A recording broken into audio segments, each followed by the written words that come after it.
be a snowstorm then, but wait for the spring and find out what's going on. Parking. yeah. Yeah.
Maybe that's my new career move. Maybe I'll retire. I think it could be good.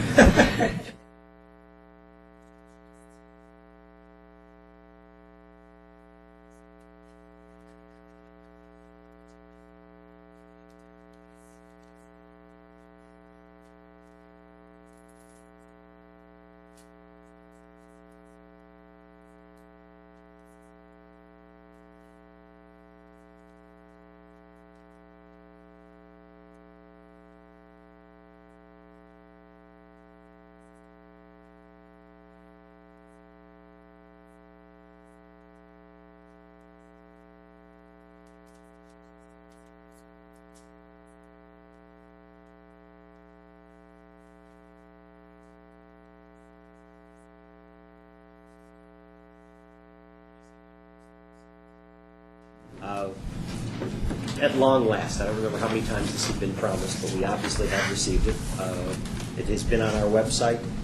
There are a number of public hearings that are being held within the region, and public comment, including comments from adjoining municipalities, are due 3 weeks from tonight, or 3 weeks from today, on December 14th. Since the board doesn't meet until later that evening, we thought we'd bring this on as both a workshop and a board action item tonight.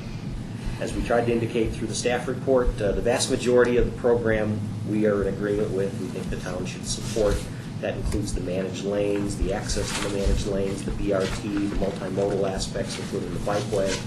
But we still have the most significant objection, which remains the inferior and unsafe design of the McCaslin interchange.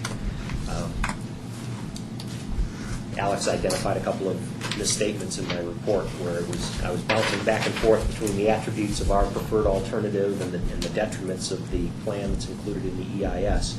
But the bottom line, it's the highest traffic accident intersection within the town, 16 accidents in the last year. That equates to a 1.25, 1.25 accidents for every million passing vehicles.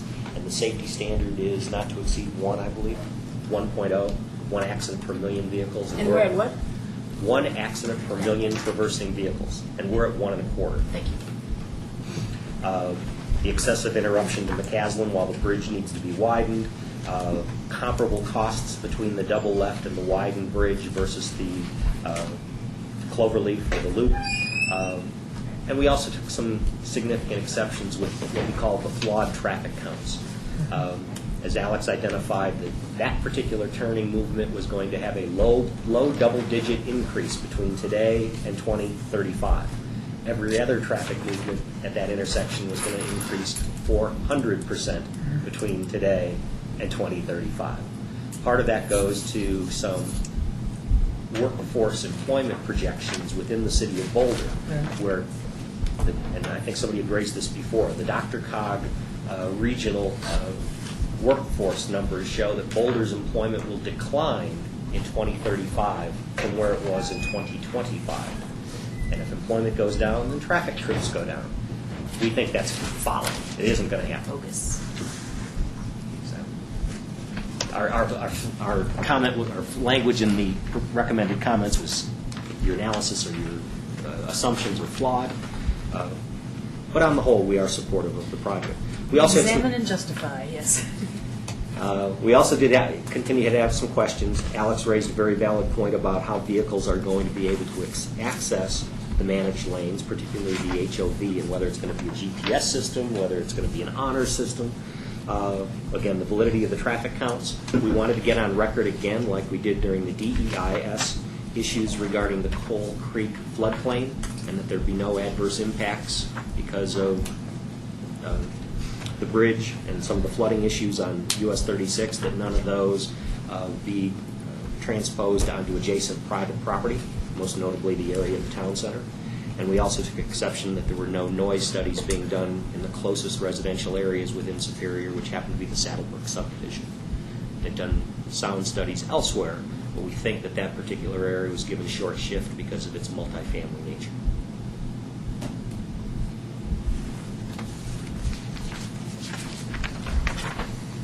I agree with all of those. I agree too. Questions or comments? I had a comment. These are the two gentlemen that have been bird dogging this Yeah. 2-3 times a week. 6 and 7 a.m. meetings. Envy you that. So can answer your questions about the minutia as well as the. No, this was the. Trying to find it. Oh, the options for.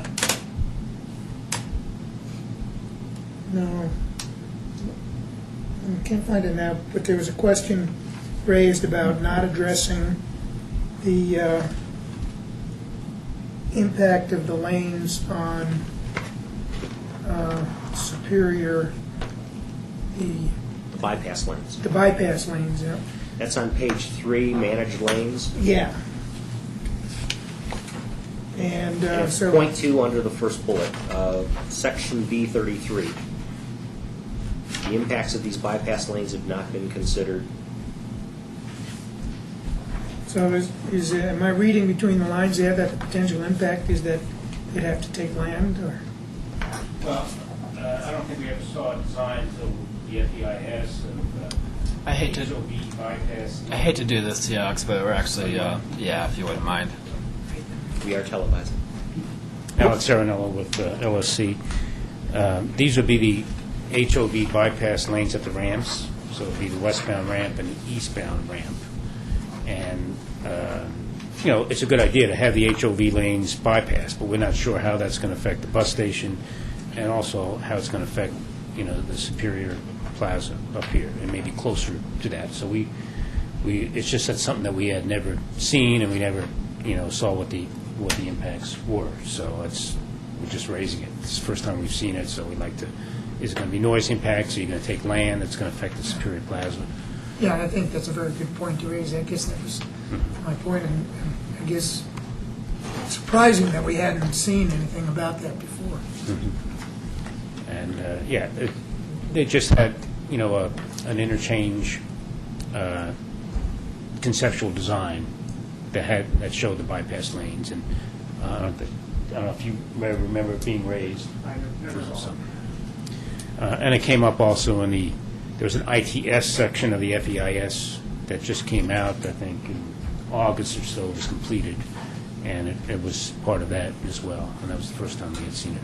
I mean, I agree with all of your comments. And by the way, on that the northbound left going to Boulder.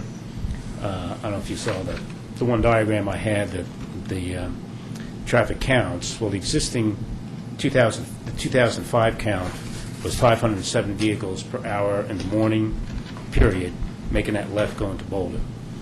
And the projection for 2035 was 570, and we just counted a couple of weeks ago 635.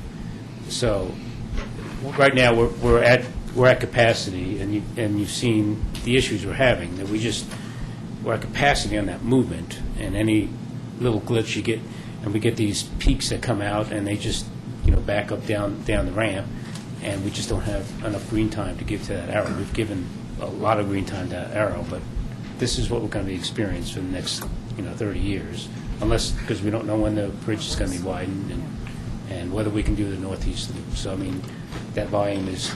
I understand. So I guess I never saw that traffic count, but I understand. I thought that the Dr. Cog model that they were doing this all with included the town center. Maybe I didn't look at those numbers carefully enough. They said that it, they said it included. I thought it included it. Yeah, So I mean, they're clearly, sending clearly out they're everything wrong to them. somewhere. Clearly their model is not right somewhere. Right, and in deference, the model they're using is a regional demand model that doesn't do a very good job on turning movements, okay? But they had to somehow extrapolate information to come up with turning movements, and then they did an intersection analysis, and they said everything was okay. And I just think some of the stuff that they're doing is a little flawed, but that's something you pin down when you go to design, the bridge widening. But they told us all along we don't need northeast loop, and because it would have an acceptable level of service. D or something. To everybody. LOS of E, correct. It's only a few hundred people getting Stuck in accidents. Yeah, right. E, right. I have a question. Yeah. So why haven't they been able to address the floodplain issue? I mean, what's the holdup on it for what they want to do with 36 and that, I guess, underpass or that flood corridor there? I mean, what? I'll take the first shot at it. They've designed an improvement to US 36 to take the pavement out of the floodplain, effectively a camel's hump, Right. raising it by as much as 13 feet Yeah, 13 feet. Right. as the road passes over the creek, but then down again so it gets under the existing bridge. So I describe it as the camel's hump. But they haven't designed the under drainage to show how the creek will flow through there. And we know currently the roadway serves as a dam for Coal Creek, and until it gets addressed, it'll continue to serve as a dam, even more of a dam. But they're certain that it needs to be raised to 13 feet? That 'Cause I thought- takes the pavement out of water Okay. from being flooded. Okay. It doesn't deal with how the water gets from the south side to the north side of US 36. Okay. And we're just saying that if you're going to create a bigger dam by raising the road at that location, don't just expect that it should be pushed upon the adjacent private property that sits on the south side of US 36. That was the purpose of our comment.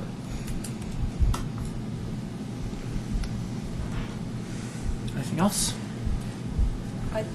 I did have one question as far as the process if we were to apply for independent utility status. And it looks like it would be a lot of these positions that you've already put down regarding the loop and the cost and all these different things as well. How does that tie in with what we're doing here, our comments? Take the first shot. Well, I think our comments are kind of setting the stage that we believe that we have a design that works with their design for the main line, that we can fit in the loop to go under McCaslin and still accommodate the managed lanes and the two-through lanes and shoulders and so forth. And so that, we're not, anything we're going to be doing, we think we're going to fit in with the footprint that they've established. What hasn't cleared is that we're, as you've seen some of the drawings, we're taking some right-of-way that hasn't been cleared. we've asked all along, let's clear, a loop so we don't have to come back. So Right. they didn't do that, so we have to come back and say, well, if we need more land and impacts for this loop, we'll have to address those at that time.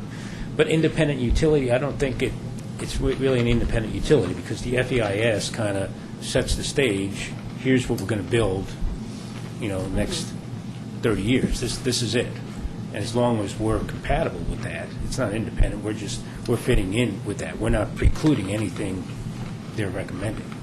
So we'd have to wait until they actually come back with the final record of decision on this? Right. And They'll then do a if it's record. not, They're then going to we do a would have record to- decision for phase one. Right. Okay, for the managed lanes.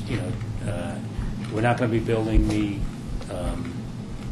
auxiliary lanes and some of the other improvements. They're not going to be doing the McCaslin Bridge replacement in this phase.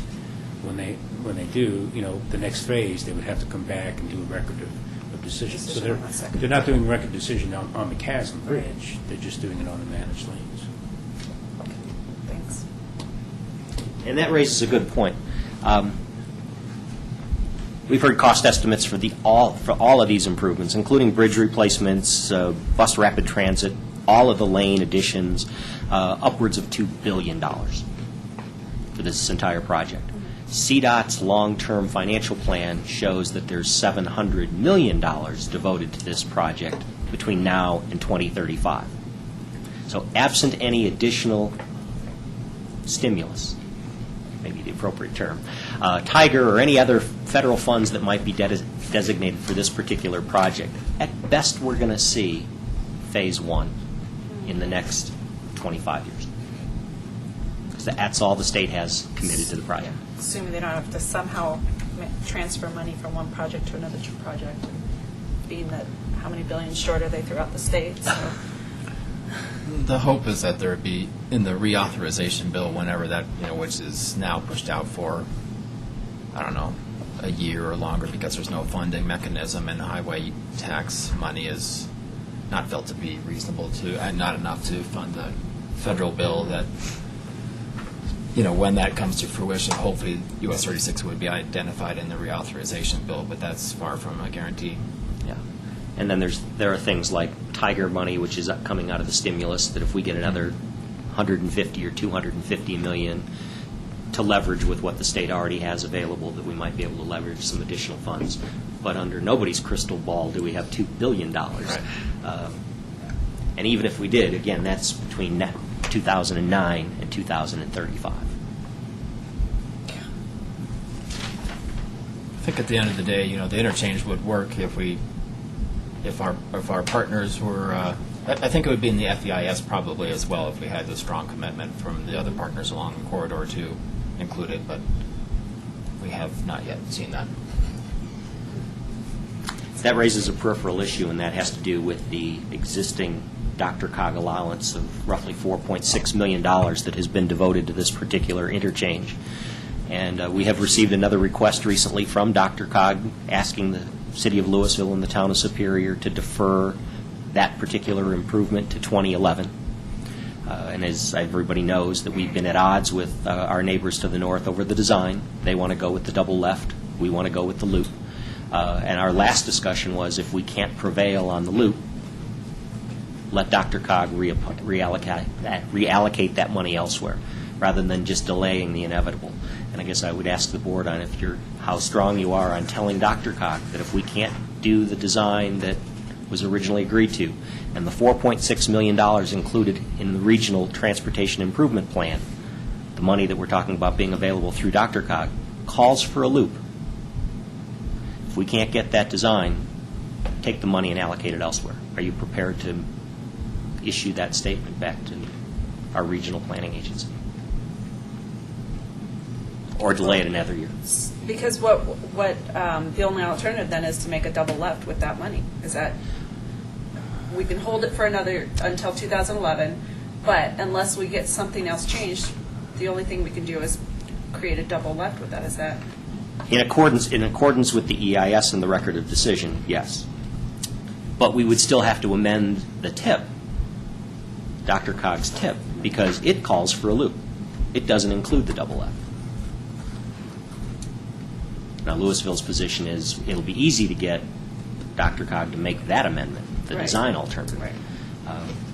Because it goes along with the EIS. Right. Don't have to make a decision tonight. Just, Yeah, no, I mean, I think the delay probably makes the most sense while we're, I don't want to give up. what's that?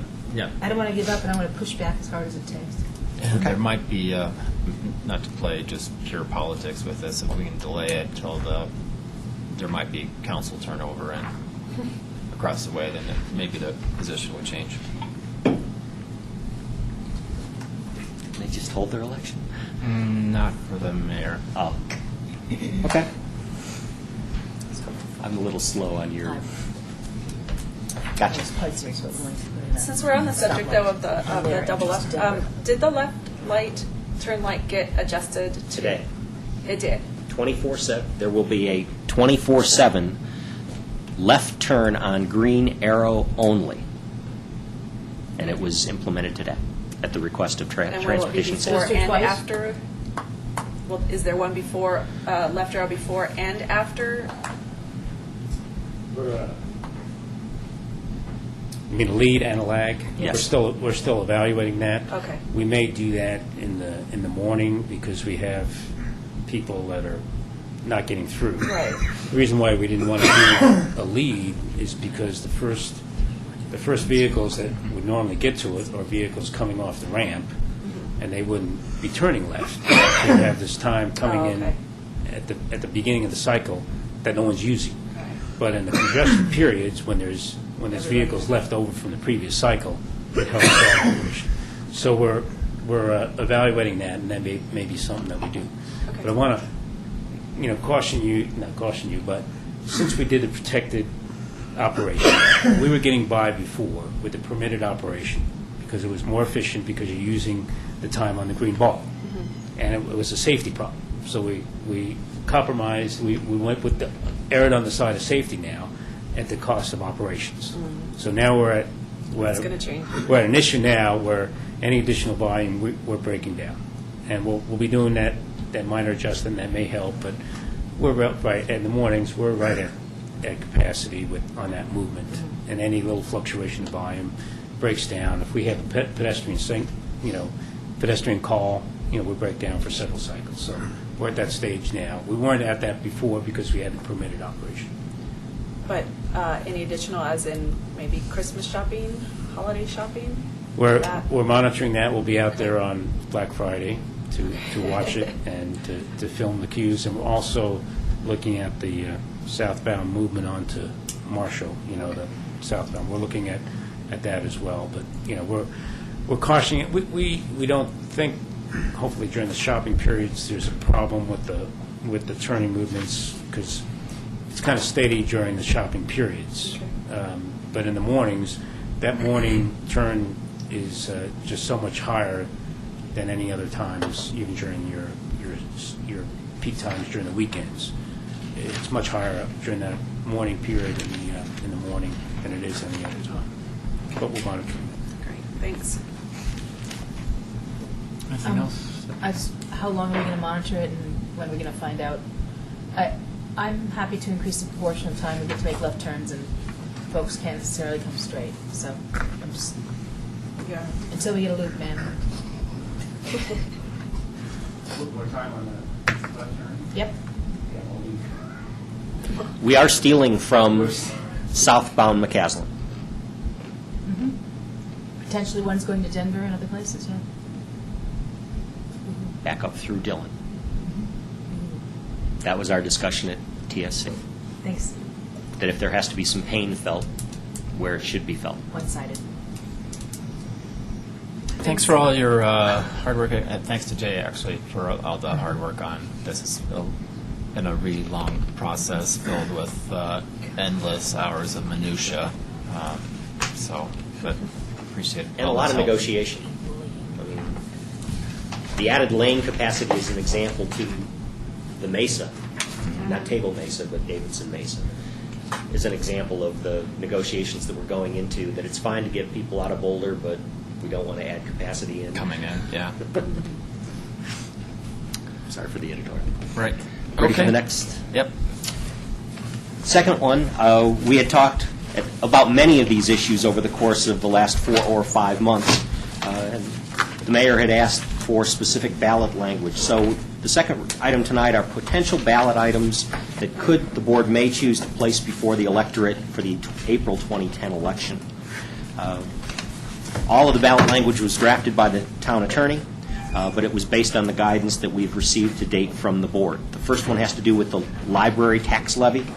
And while it's very long and cumbersome, at the end of the day, it asks for permission to increase the property tax by 1.5 mils. The dollar amount would be $240,000, devoted specifically and exclusively for the purposes of funding library services and facilities in the town.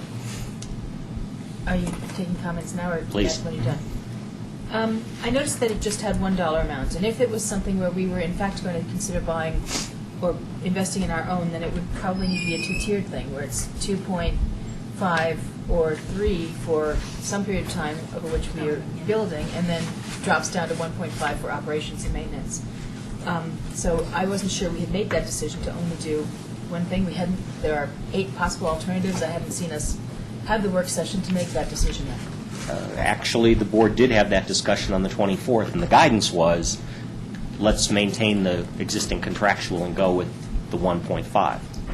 Obviously, until the board approves referendum language, you're certainly free to make any changes you want.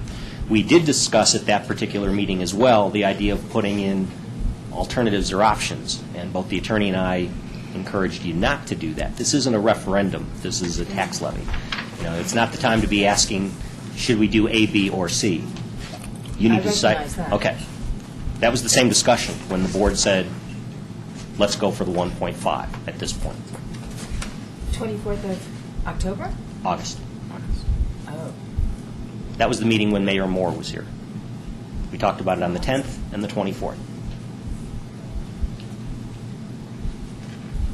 And that's the last discussion? Right. We're not having any discussions of it on any progress since then?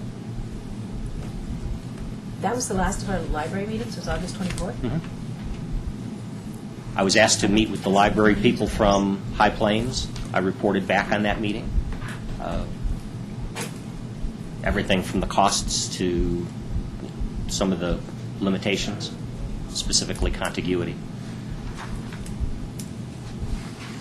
I thought I specifically asked for meetings about another library. I don't know. I guess I don't remember, but I don't remember everything. I'll look back through my emails. I mean, we could certainly add another. I don't think you could write a ballot language that would have tiers in it. You'd have to have a separate ballot language. I mean, if the board wanted to go with a capital and an operating Right. levy, you can plug in whatever numbers we need or want in there. This reflects the guidance to date. The guidance to date, okay. This isn't we have to decide on this. Oh, absolutely not. No. Uh, I just wanted to get this before the Oh, board so yes, we can that's have good. this discussion Oh, as okay. soon as possible, as opposed to putting it to the very last end when we have to then send it to the county. Thank you. So I guess the question is whether or not there's interest in doing something more than this in terms of the capital construction mill levy. What did we get back, feedback from the survey and? Stole the words right out of my mouth. Obviously, the survey isn't completed. I believe the last deadline for submitting responses, though while a week ago we had 12 responses, today we have 94. There were three questions pertaining to library. First, there was the question about what amenities would you like to see added to the community. And the highest vote getter was community/recreation center with 42% respondents. You weren't limited to one. You could vote for as many as you wanted. 42% of the respondents said that they wanted a community recreation center. The second one was a library at 28%. The third was a post office at 22%. So that was the first question. The second question was, would you support a 1.5 mil levy in property tax increase to support library services? And the vote at this juncture, based on the 94 respondents, 38% yes, 62% no. Third question was, would you prefer that the city maintain a partnership with the city of Louisville for purposes of providing library services or create its own facility? And paraphrasing the exact question, but the Louisville option was preferred by 69%, while creation of our own facility within the town was supported by 31%. That's based on the first 94 respondents. Thanks. So, most would continue Louisville but not pay for it. Right, that was it. Right, exactly. I want the cake and eat it too, please. Right, so I mean, this is the minimum that we have to put in because it's the agreement that we have with Louisville. So this has to be going there. It doesn't preclude that we're not, you could always ask for a capital construction one if you felt like we wanted to do that in town, but that clearly is going to be more, so. Yeah, consistent with that, I thought if we had this and then went for capital construction, this would always provide The O&M. O&M for something we did. But we do have to decide, pursue something. Yeah, I don't feel like we vote for only the capital and not the O&M. So we can hold it. Yeah. Okay. The only So- thing I would ask Kendra about in this language is if we're thinking this is for, and maybe it doesn't matter, maybe I'm just reading too much into the words, but if we're thinking this is 1.5 mil to provide O&M, would that get confused with adding the words facilities in there? I wouldn't- It sort of depends. We can take the broader approach, and then you're able to use the money for either. If you take the narrower approach, then you're actually limited always to using that money for. Well, I think I raised the question because we were just talking about Right. a possible second one later for capital, and then we would, what have we already been contributing to? Right.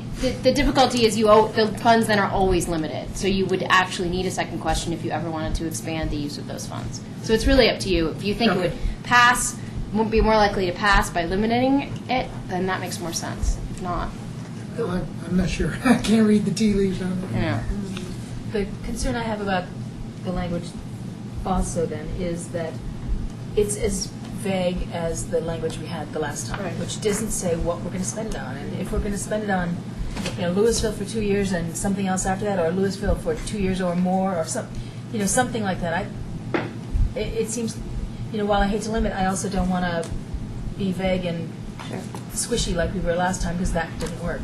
It's very difficult. I mean, this would require a more of an education campaign than putting in the ballot, because the problem is Tabor tells you, right. the attorney will tell me, the initial parts of a ballot language question always read with the first Right. 25,000 letters of gobbledygook. Right, like about the first 7 lines and the last 7 lines are template. So we can definitely mess around with the middle. The problem is at some point it gets so long that Nobody people don't reads understand it. They read anyway. the first 2 sentences and then they're done. But we did library services last time, and that was not. Sure. And that was a lot of the feedback we got. Yeah, it's within your discretion what to put in the middle. We have to put the form language at the beginning and the form language at the end. So. Maybe next time around or something, you can put in gray what has to be there exactly verbatim. Sure. And then, just highlight it and then And I think, show us what's flexible. I think we're doing our best with, Yeah. with trying to communicate with the public about what we're doing. It's been in newsletters, and we'll put them in again when it gets closer to the election season. But it's hard when the state tells you, or the Constitution tells you how you have to write ballot language. Somehow the voters have to know that That's what this to means. approve this is to continue, to be able to continue with our current A IGA. contractual relationship with our neighbors. Somehow they have to. But it doesn't I think- lock your hands forever. Somehow they have to understand that's what the vote is all about. Right. And unfortunately, there doesn't seem to be, fortunately or unfortunately, however you look at it, there's not a big pack, a library pack, doing education about this. When there's open space questions or whatever, there's always a big constituency that goes out and lobbies for this. I haven't seen anybody in the community say, this is so important, I'm going to go out and lobby for it. So. Not until you hear about it going away. Right. And then it's going to go away again, and then it's, That's, all right, so, thanks. Okay. Attorney You advised me supported today, we've being been, on the ballot. Yeah. the attorney did advise me today that the actual deadline for getting this approved, we would encourage you to take final action on this any resolutions, to place any items on the ballot by the second meeting in January. I had been saying January 11th. So you've got at least 3 meetings and work sessions and other opportunities if the board wants to change any of its guidance direction. We should probably, at every meeting, just make touch bases. I mean, we can always communicate via email, and everybody feel free to do so, but we should probably touch base at every meeting and spend, 5 minutes just to make sure that everybody continues to be on the same page. Especially if I'd you're say getting put 'em a on. board member. Right. Definitely bring it up then. Okay, next. Home Rule and Charter Commission. There are actually 2 questions pertaining. One is, shall the city or the town create a Home Rule Charter Commission of a certain number? And parallel with that, at the same election, there would be, the same ballot, there would be an election of commissioners. And so you see the 2 ballot questions as Kendra has drafted for that particular discussion. We did a survey question on this. Yes, 36%, no, 64%, based on the responses to date. Which, sort of is the same positive response when we try to have people hold a meeting and discuss the pros and cons of home rule. And, everybody's busy, so I don't want to, but, my impression is that if you can't get anybody to meet for one meeting to talk about it, it's probably not going anywhere. And I'll give you these. That's why we've added the second 2. These are items that have not been discussed extensively by the board. But these were elements of what many people within the community were wanting to accomplish as a result of home rule. So if the board elects not to proceed with the home rule direction, and it sounds like we're probably not, based on the absence of the task force and some of the educational elements that we wanted to conduct or we were committed to conducting that just haven't gone anywhere. We've given you 2 other alternatives, and I do view them as being mutually exclusive. If home rule is yes, forget the other 2. If home rule is no, we would like you to think about the other 2. The first is changing municipal elections, which includes language for an initial transition. You did have discussions back in September. Kendra showed you both the language that would be necessary in order to change elections from April to November, and also discussed, I think, extensively the few fallbacks associated with it. You have some limitations on doing Tabor on certain years, when the first Monday after, or the first Tuesday after the first Monday isn't the first of the month. But here's the language. If you just wanted to deal with elections, these are the 2 ballot questions. Effective in 2012, shall the town's regular election be changed from the first Tuesday of April in even-numbered years to the Tuesday following the first Monday of November in each even-numbered years?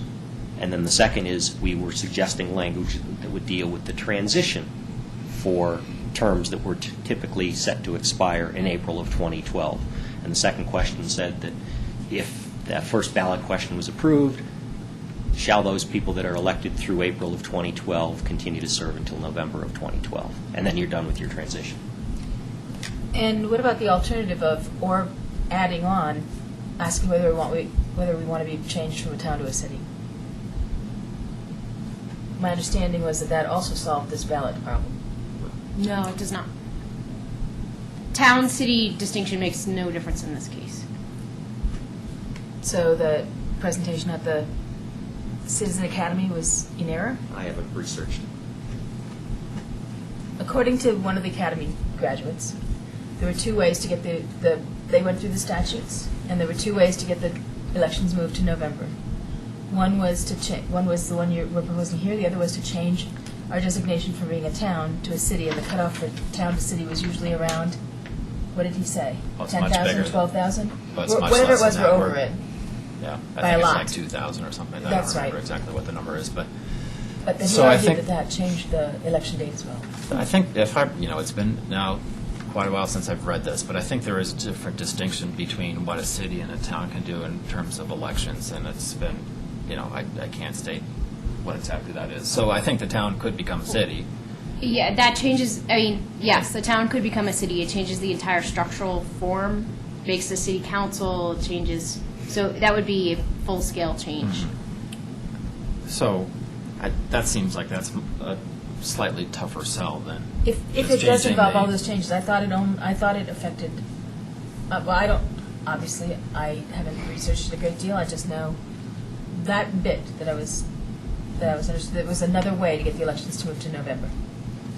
I think cities, once again, I think cities have some other alternatives, but I'm not sure that I like the town of Superior being the town of Superior, and if we can change it by a relatively simple ballot question, I guess I was sort of more interested in that, but.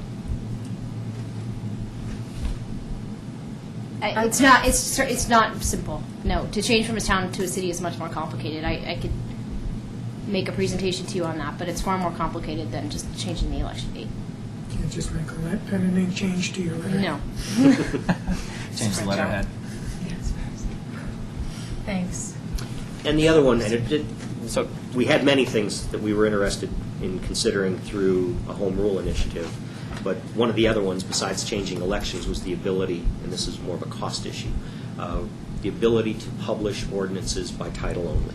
We've talked at length about this. One of the statutory requirements is that every time we approve an ordinance, the entire text needs to be published.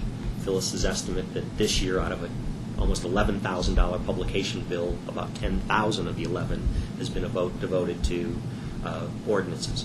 Now, this has been an extraordinary year because of our recodification, and we've also estimated that the cost to print just the zoning ordinance when we get there will be in excess of $16,000. But that's just indicative of the kinds of costs that we incur.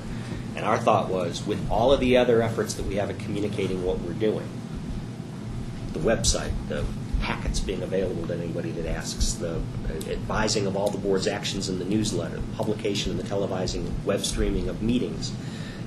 If you want to know, there are so many ways to find out what's included in our ordinances. If it's changing the parking restrictions for RVs and detached trailers, whatever it is, we have means to distribute that. The legal notices of the Boulder camera are not the most productive use of resources. So we would publish the title and the web location to find the whole written thing. We'd be obligated to publish the title, that the board has enacted an ordinance pertaining to the regulation of neighborhood electrical vehicles. I guess I wouldn't want just the title. I'd want a clear reference to where people could find the text. A website. We could or add something. to it, but right now we're obligated to put. I understand that, and I'm just trying to say, title alone, I'm not satisfied with. That's all I'm saying. So, this seems like this hopefully is a no-brainer since nobody ever reads those things anyway. I mean, there's basically, as far as I can tell, it's a business generation thing for local newspapers. So that You'll have the Colorado Press Association opposed. But, you know, But they're having a tough year at the state level, so they'll bother at the state level. all right. So, I mean, I can't imagine. Once again, has anybody in this room ever read those in the paper? I'm sure. Okay, one. So there's the one. George does too. So, but once again, I just think this is a non-helpful. So I would be in favor of that and adding where we can find more information if one desired. Where the text is. So it could be something with policy that we would put a descriptive of it, but by law, we would only have to put the title. That's the way I'd like to see it. So just going back to the election. So Yes. if number 2 of the election questions don't pass, then what happens in terms of the transition period? Is that spelled out? No, that's not. It's a tough one because it really does need to pass, or else we'd have to come up with something else to do. But it needs to pass. You mean the one that extends the terms from April to November? Mm-hmm. Yeah, we could, I guess, have. An appointment process like we're. I guess technically, if you hold your office until your successor is duly appointed and qualified. So in theory, everyone could stay in office until November anyway, because we would say no successor has been duly elected and qualified. The problem is that's not the best way to do it. I don't think that makes people happy when your term goes another 6 months longer than it was supposed to. Right. So, And is there a way? I mean, clearly, well, not clearly. From my perspective, it would be very nice to move the elections in November. Sure. And then to have every every other election cycle then have 3 or 4, 3 board members and the mayor or however Right. elected, so we don't have them all at one time, because you potentially could have a year where everybody is new, which is probably not going to be a Right. helpful thing. Is there any way to spell that out? Yes, we could, there's a couple things we can do. We can put this into one question so that if it passes, the terms are automatically extended. We set them out separately here now so you could see them both, but we could put them together in one question. We could also add a provision for a stagger. We'd have to sit down and figure out when people's terms end and how that's going to work, but. But the stagger's already considered in this, because you're only saying that people who are, it seems like. It should be fine. We just have to sit down and make sure, because that's what you're talking about. Yes. I just It wanna should make be sure that fine, it's because not we're already like- on a stagger now, so if we Yeah. simply extend terms, we should be okay. And you're only saying those terms expiring at this time. Right. That's only. So, but we can basically combine these two questions and put them into one with two parts. There's some, it depends how you want to do it. Sometimes that makes it even more complicated for people to read, and so you get people not voting for it because they don't understand it. But I agree with you. If the second part of that doesn't pass, then it creates a problem. Right. So, All right. Well, maybe we can think about how that would read. Sure. And kind of go from there. Was our sense correct that there seems to be more interest in doing the latter two than the home rule charter and commission? I think home rules wouldn't pass. So I think it's so important to move elections in November when our turnout is 70%, or maybe on a low year 65% compared to 8% or whatever it is during April. Okay. All right. December 14th.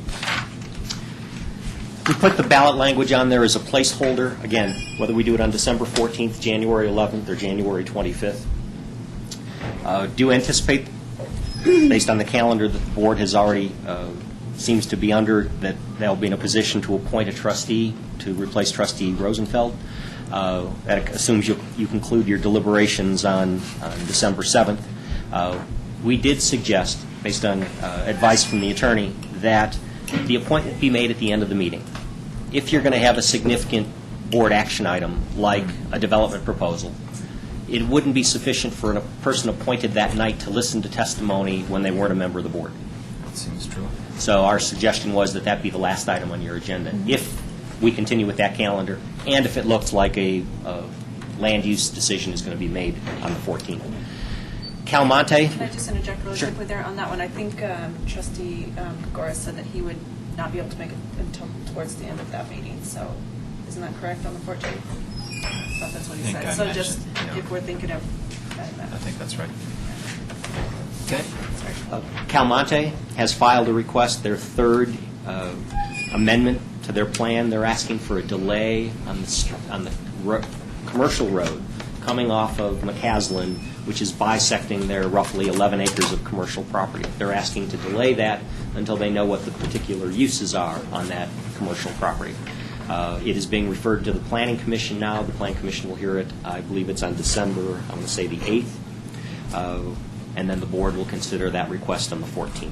And the financial ramifications are something. They lose something? They have a letter of credit that's been posted, and they either have to build the road by December 31st of this year, or we can attach. They'll forfeit a portion of their letter of credit. We can attach it so that we've got the money to build the road. They're asking that the letter of credit be extended, that they be allowed to build the road at a later date when they know what's going to happen on the ground. They're afraid that the road going in immediately limits some of their opportunities. And the letter of credit, so a part of that action, that there actually would be a new letter of credit? There would be a new letter of credit for whatever period of time if there was an extension granted. Okay. 2009 budget adjustments. This is an obligation that we do annually for any account in which total expenditures are anticipated to exceed approved budget. In this instance, I believe we have two budgets where we expect that FY 2009 expenditures will exceed the initial budget. First is in the landscape fee fund, and that was because we did the irrigation landscape improvements, the irrigation controllers.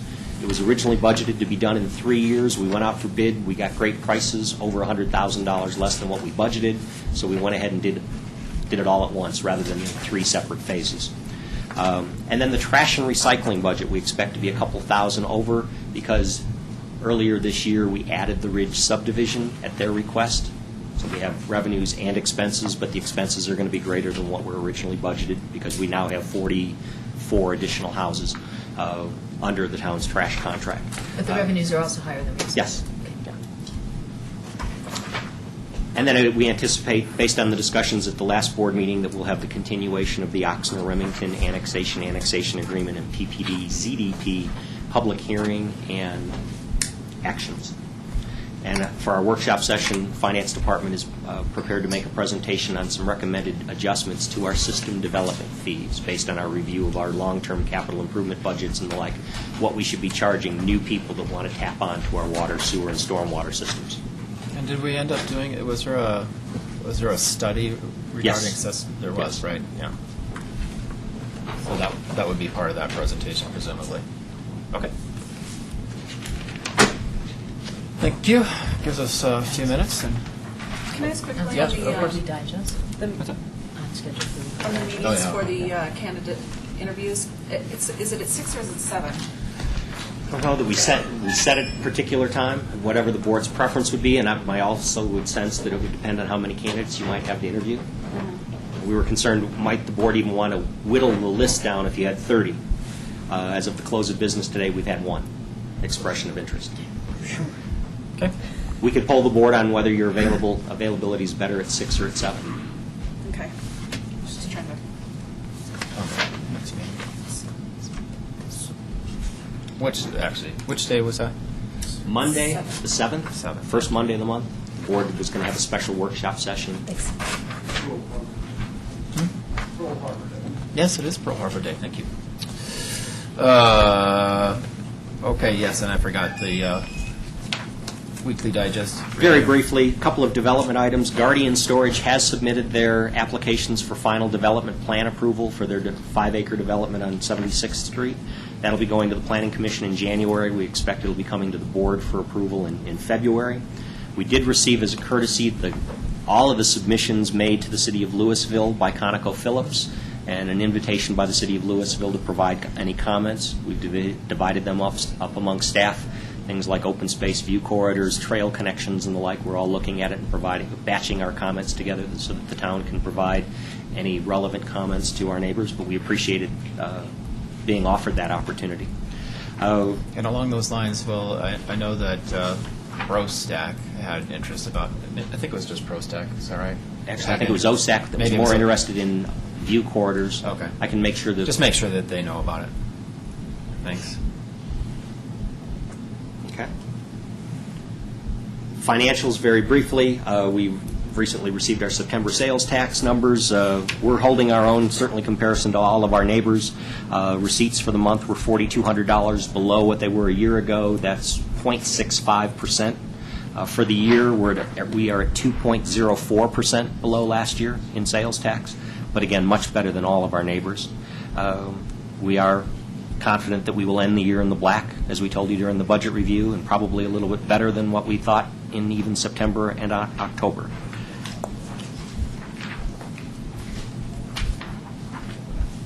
That's it. Okay. Anything else? Any other questions? Okay.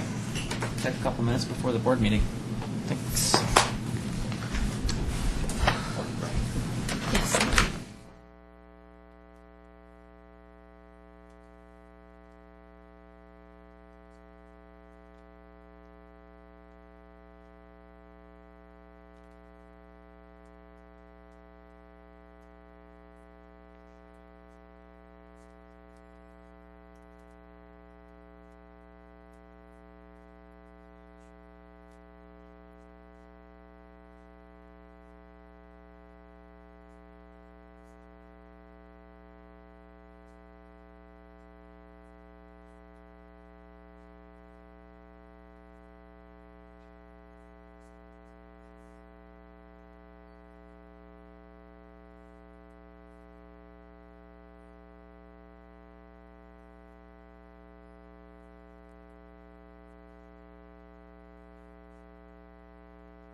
Superior Board of Trustees for November 23rd, 2009.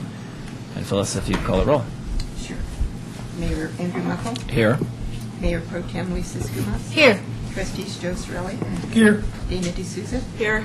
Elia Gutierrez, Deborah Williams, Town Manager Scott Randall, Here. Town Attorney Kendra Carberry, Here. Town Clerk Phyllis Harden here. Thank you. With that, I'd like to move to item number 3, approval of the agenda, and I'd entertain a motion to approve the agenda unless there's any changes. Trustee Skumatz? To approve the agenda? I'd like to- Unless you have any changes. I have no changes. Okay. Motion by Trustee Skumatz to approve the agenda, second by Trustee Sorelli. Discussion. All in favor? Thank you very much. Item number 4, reports, questions, and issues. Trustee D'Souza, would you like to start? I had nothing to report, but I did have a question about the Billy Downs Tennis Academy, because it's been brought to my attention that he might be looking elsewhere due to, I guess, indications that he's got from the town that his contract might not be renewed. And so I just wanted to double check with that from the notes I pulled up, and as I recall, that we had said, since somebody had brought up that there had been some complaints, that we look into it and we maybe do a survey or see how people felt about that. But it was my understanding that we would still consider him to provide services. So I wanted to know if he's been asked to apply to the bid or what the situation is. I don't even believe I don't believe that we're even out for bid yet. Okay. Certainly, there would be nothing that would preclude anybody from responding to a solicitation, whether it was an RFP or a formalized published bid. And I was not able to verify today any conversations between anybody on our staff and any of our vendors. Okay. The item that you were referring to was on a look-ahead, saying that we anticipated a bunch of these contracts coming forward, and one of them was the tennis contract, and some of the board said we wanted to get some additional feedback. Yeah. There is a traditional survey mechanism of our recreational program users, which we'll be able to provide, but no predetermination by anybody that somebody's been. We have no way of disqualifying somebody in advance. Okay.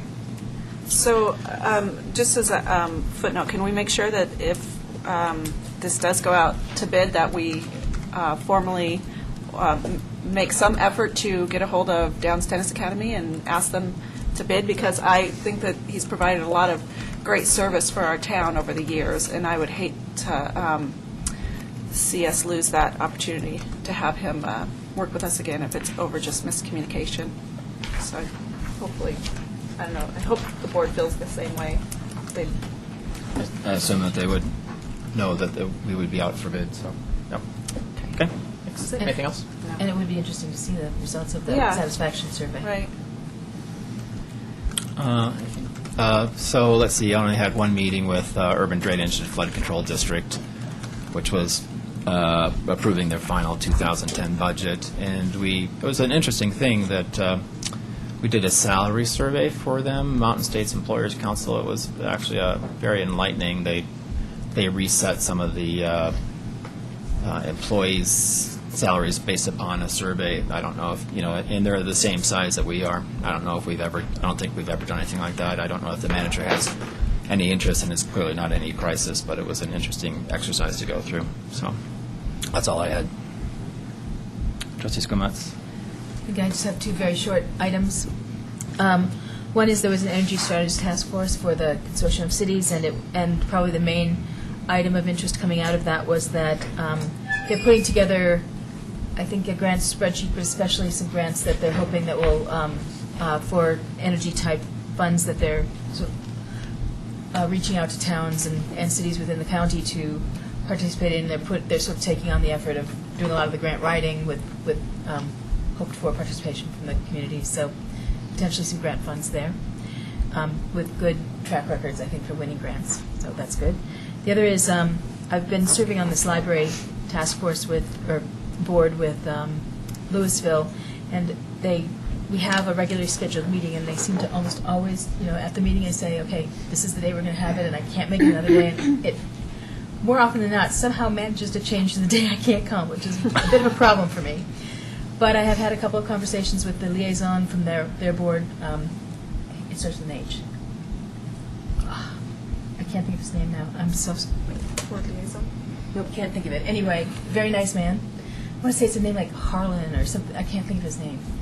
Hank Dalton. And I apologize. Hank, thank you, that's it. Hank Dalton. Fancy? Hank Dalton Harlan. It's not so far. Anyway, but he's been very nice, and one of the issues that I had they were putting together bylaws and that sort of stuff, and one of the things that they were putting into the bylaws was that they wanted the representative from Louisville and the representatives from Superior to be named under the same kinds of criteria that they use in Louisville. And in Louisville, people that they name to boards and whatever cannot be on the town board, can't be on a bunch of other things. They have some restrictive things that aren't the same as ours for serving on advisory boards.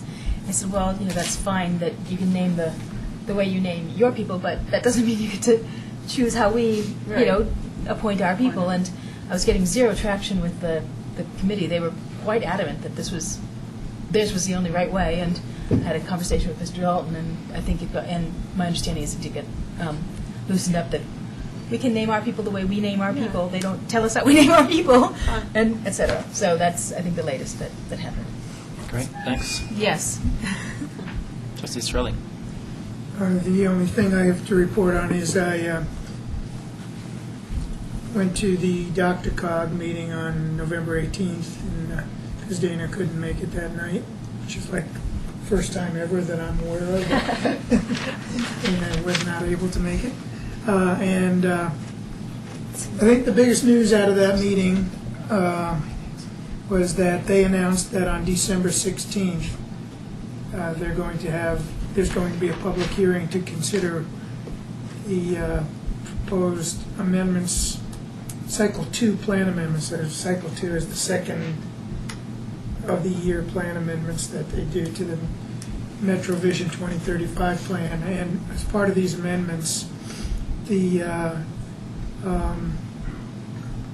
Jefferson Parkway would be considered to be amended into the transportation plan.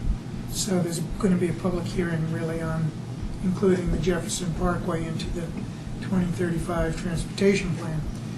So that's a significant meeting, and significant enough that they have actually moved the venue across the street to the History Museum, to an auditorium that'll seat 400 people, expecting a large turnout for public comment on that. And they're, I think, going to give Golden and Arvada each a chance to make a presentation on this and then take public comment for the rest of the meeting.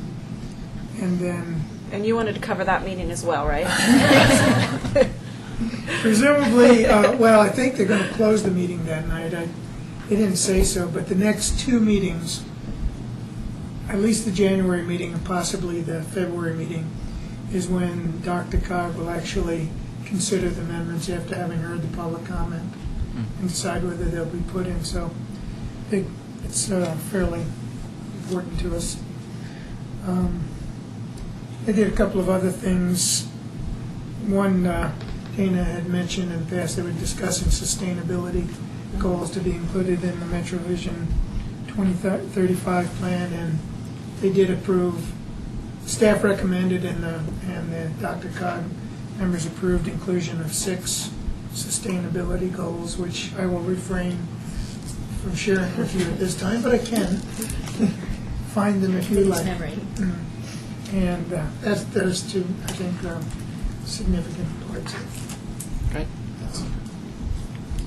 Trustee D'Souza. I had a question, though. Did the town have something formal that they wanted to say about the Jefferson Parkway? My opinion is that... Yeah, if we do, we have 3 minutes. Okay, something short, but my I guess feeling is that it's something that the town is not so much in favor of, but it would. I just want to make sure if anybody else has opposing views that.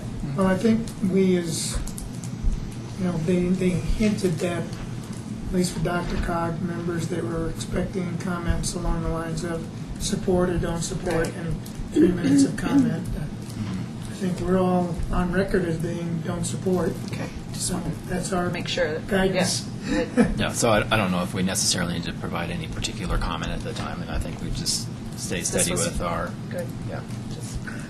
Yeah, no, thank Okay. you very much. Mr. Thanks, Randall? Jeff. Oh, I'm sorry. Jim? I did. Trustee Gomez? I already Okay. spoke. Nothing further? Sorry. Okay. Sudbury? Oh, I sent you a memo with a few updates on medical marijuana. It doesn't change anything that we're doing. I just wanted to, because it's been in the news lately, just wanted to give you a little update. There was a Court of Appeals case. Obviously, there was some Attorney General's opinion, and there was some action taken by the Colorado Department of Health. Again, none of that changes anything that we're doing here, but if you have any questions, the memo should go out. You probably will get it tomorrow, so Okay. if you have any questions, let me know. Thank you very much. Tonight. Thank you very much. Oh, you did? Okay, good. Yep. Ms. Harden? No, I don't have anything. All right, thank you very much. So with that, let's move to item number 5, public comment on consent agenda and non-agenda items.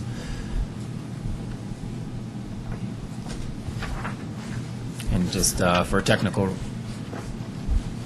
name and address, if you wouldn't mind. Sure. My name's Bob McLaren. I live at 212 West Douglas Street. And I have a couple items that I'd like to bring up to the board. The first one is I read in the bulletin that the plan is to close the recycling center here in this town. I run a small business out of my house, and as such, I get a lot of paper. And right now we're recycling probably 99% of it. Not in the little recyclable container that we get every week, because we fill that up in nothing flat, but in the recycle center. Between catalogs, newspapers, obviously household items, but cardboard, we use the recycle center. In fact, this past weekend, I used it quite a bit. I noticed Louisville is closing their recycle center, and for whatever reason, I think it's a bad idea to do that here in Superior. Back in the years when I served as a trustee on this board, we fought hard to keep that, and the little recycle bin that we get is just not large enough for the kind of things that I recycle. The other thing, and I don't know if you want to comment on that or not, maybe it's not worthy of comment. The only question I have is, what do you mean by a little bin? I thought everybody got 96 gallons. The 96 I don't know if gallons, the town did. 64. 64, still pretty big. 64 does not get me by a week. Thanks. Okay. The other thing I'd like to bring up is the town did a beautiful job of repaving the other part, the south side of town. I have some concerns about that. One of them is when they were repaving and they put in the drainage portion of the project, they put in a drainage portion right next to me at the alleyway between 2nd and 3rd on Douglas. And that was my only access to access my property. I talked to the contractor, I don't remember his name, I think his name was Jason, and it was my understanding that they were going to keep the alley open so that it would be accessible for emergency vehicles. Fire trucks, medical teams, you name it, used to use that alley. It's virtually impossible now with the drainage situation that has been created. I had to put in a gate to access my property. I think for public safety, it might be looked at again. Okay. I know that we're having discussions are being had, not to be too amorphous about this, about exactly what to do with this. Obviously, what happened, and if, with the realignment of the road and just the way that the grades are, I assume that you're talking about the northern side. Southwest. South side. Southwest. Of the street. but Southwest, northern side of the but alley. northern side of the alley. I guess I was referencing the alley, sorry. The way that the grade is in there, obviously that's caused some problems because the drainage grade, or whatever you would call that, in there is now a very steep decline, and obviously you can't get in there. So I think that we're having some discussions about that, and I think Public Works is actually thinking about this particular issue at the moment. So I don't know, Mr. Randall, if you have anything more about that at the moment. Other than the board is scheduled to have some future discussions about general alley maintenance and what we want to do with alleys. This particular one was adversely impacted by the construction of Douglas, and specifically when we moved the alignment of Douglas further to the south in order to create future potential areas on the north side of Douglas for future sidewalks. So it exaggerated the grade leading from the edge of pavement into the alley. We have 3 or 4 alternatives in order to fix that access point. The access, best of my knowledge, I understand that you have a gate on the side and in the rear. There are no driveways, there are no garages with access off that unimproved alleyway. There is an XL transformer, and we're also having discussions with them regarding their accessibility and how they can get to it. But I would expect that this will be discussed by the full board when you have your general discussion regarding how do we want to maintain alleys, and to what condition do we want to maintain alleys. Okay, great. Thank you. Thank you very much. Additional public comment? George Kuttner, 109 South 4th. I want to stand behind Bob's saying about the recycling center. I would wish the board would contact the recycling committee and see if they won't leave this station open for residents of the town of Superior. It is needed. We had only 3 cans there, 3 roll-offs, and they got 4 there. I haven't seen no problems with it. There's a problem with the next properties to it, but that's not the town's concern. Well, it is, but it's the person's concern that owns the property there. So would you please take in consideration that we do need that station behind the old town hall? Okay. Please.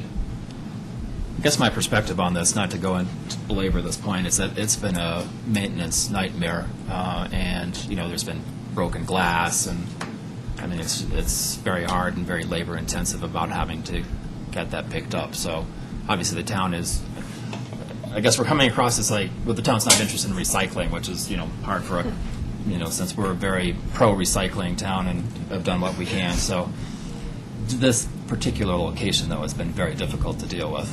So at least that's my perspective. Okay. Additional public comments? Okay. Seeing none, item number 6, presentations, which we don't have any this evening. Then item number 7, consent agenda. And on the consent agenda is approval of the minutes for October 26, 2009 and November 9th, 2009 meetings. Acceptance of the meetings of the October 20, 2009 and October 27, 2009 Planning Commission meetings.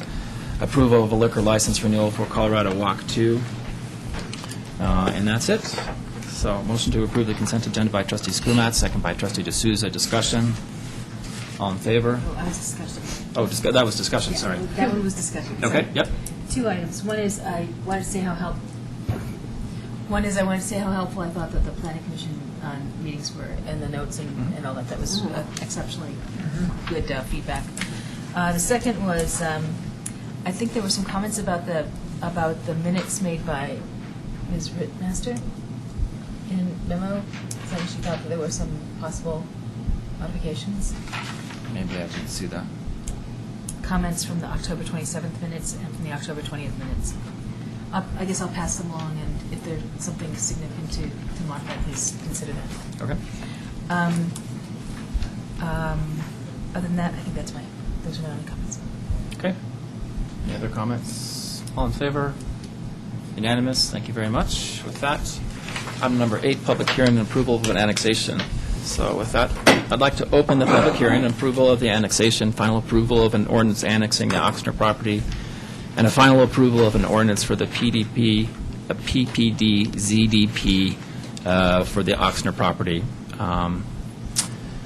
And also, just for the record, we'll probably, more than highly likely, continue this to the next regularly scheduled meeting as previously discussed by the board. So if you don't have time to make a public comment tonight, there will be more time to come. So with that, Mr. Randall. Very briefly, there are Oh, I'm sorry. the publication. Oh, I'm sorry, proof of publication, sorry. I'm sorry. I do have one for the annexation. Yes, that thank was you. Published for 4 consecutive weeks, and then one for the PPD ZDP. Yeah, thank you. Public hearing. I got sidetracked by about the next meeting, and I forgot that part, so thank you very much. And a Mr. reminder Randall. that the board's next meeting will be 3 weeks from tonight on December 14th, because of 5 Mondays in the month of November. At the conclusion of the public hearing, whenever that concludes, the board will have actually 4 different action items, all pertaining to the same series of applications and approvals. 2 resolutions, 2 ordinances. The first resolution will be findings of fact, which were actually prepared as a result of the testimony that was given at the Planning Commission. Another resolution actually approving an annexation agreement between the town and the property owner, in this instance, Mr. Oxner. There are 2 ordinances as well.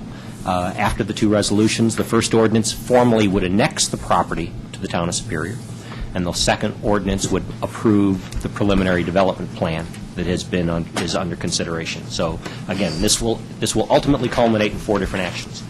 Ever so brief introduction, since I think everybody's familiar with it. We're really talking about a 38-acre parcel immediately adjacent, currently in Boulder County, but immediately adjacent to the town.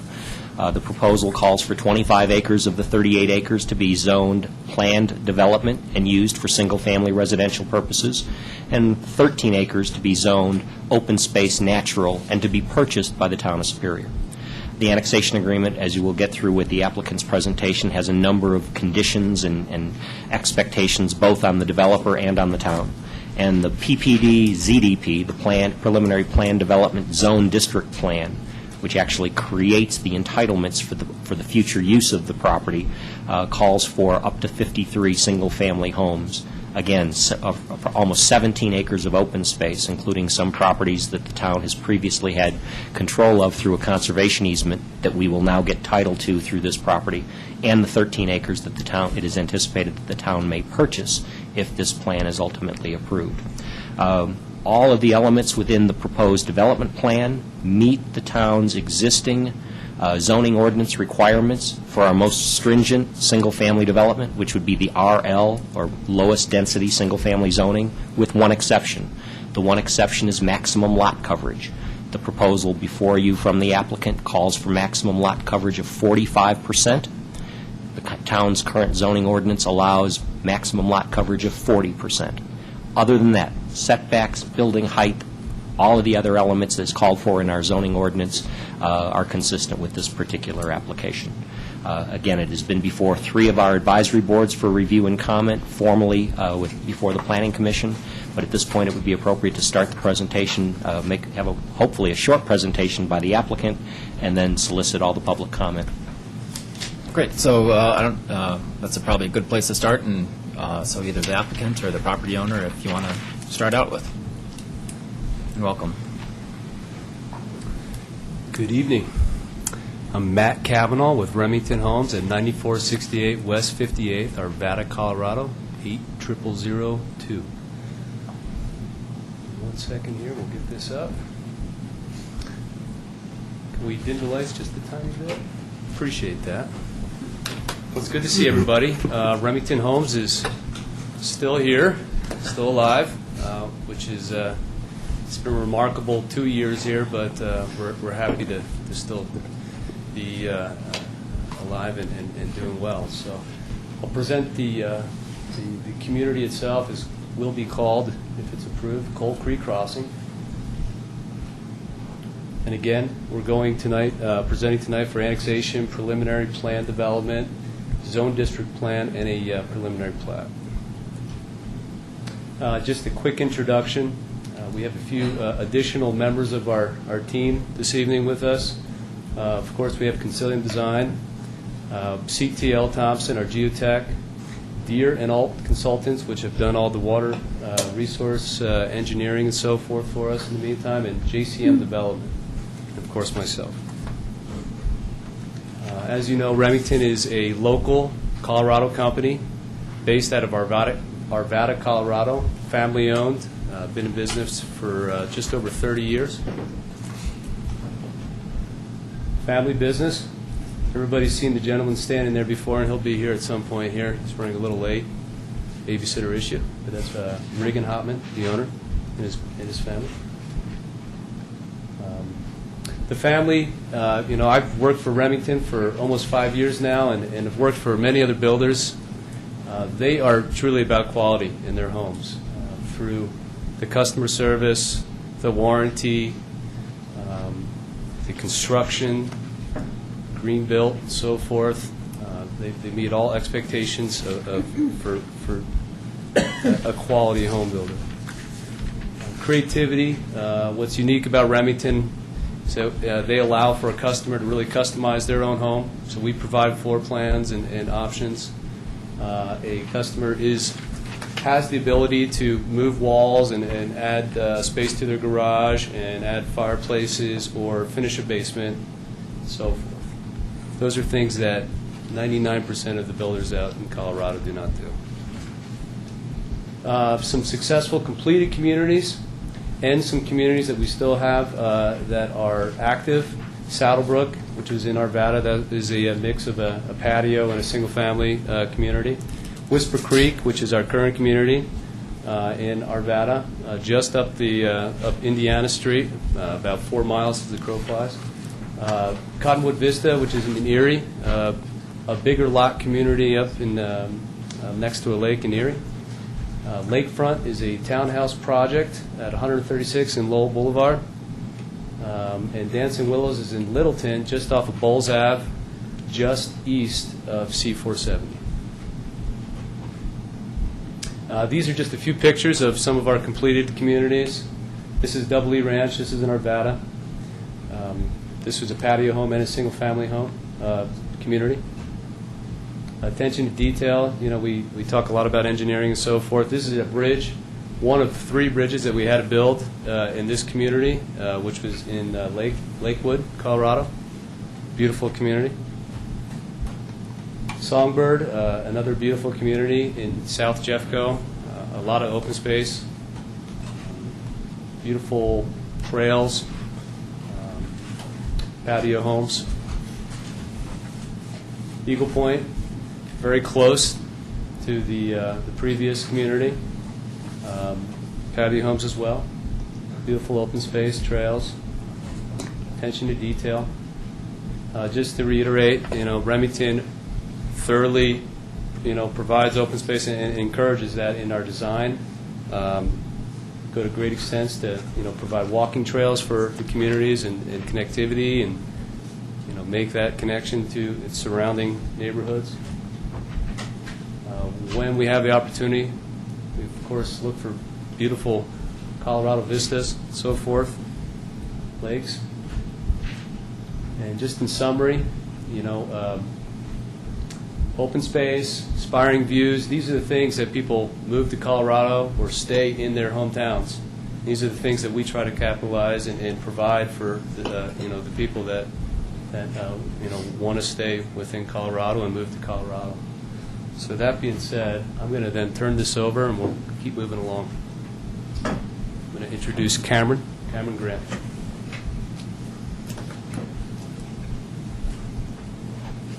Good evening, Mr. Mayor, members of the board. My name is Cameron Grant, and I'm with Grant & Garan, 275 South Main, Longmont. I'm here on behalf of Mr. Auctioneer and also Remington, and what they've asked me to do is give a little bit of a background on this property and Mr. Auctioneer's involvement with the town. And I think you heard Matt mention Remington's stamina over the past 2 years. And I think if you want to really kind of focus on stamina, it's important to consider that Mr. Auctioneer's been here for 11 going on 12 years in an effort to bring a residential development to the town of Superior. And many of you are familiar with this, but I'm going to go through it fairly quickly. But back in 1998, Chuck was proposing a development of the Single Tree property, which is nearby, property that was in the comprehensive plan for residential development. He had submitted an application for development and annexation, but it was also a property that Boulder County envisioned as a key part of its open space plan, and I believe the town was supportive of that. And in 1999, the county and the town approached Chuck, and through those discussions and negotiations, convinced him to change his focus and to give up his efforts on the Single Tree property and to focus on what is now the Coal Creek Crossing property. And to document that, the town and the county modified their intergovernmental agreement to provide specifically that this property, the Coal Creek Crossing ground, would be developed in the town of Superior and would be developed for residential purposes. So what our hope is tonight is that the focus of your evaluation will not be on whether this property should be annexed to the town or whether it should be developed but more appropriately, how it should be developed. And I think that the question of how it should be developed is answered very thoroughly and very well in the presentation that you'll see shortly. But that really is the key. In 1999, there was an annexation and sketch plan submitted for Single Tree.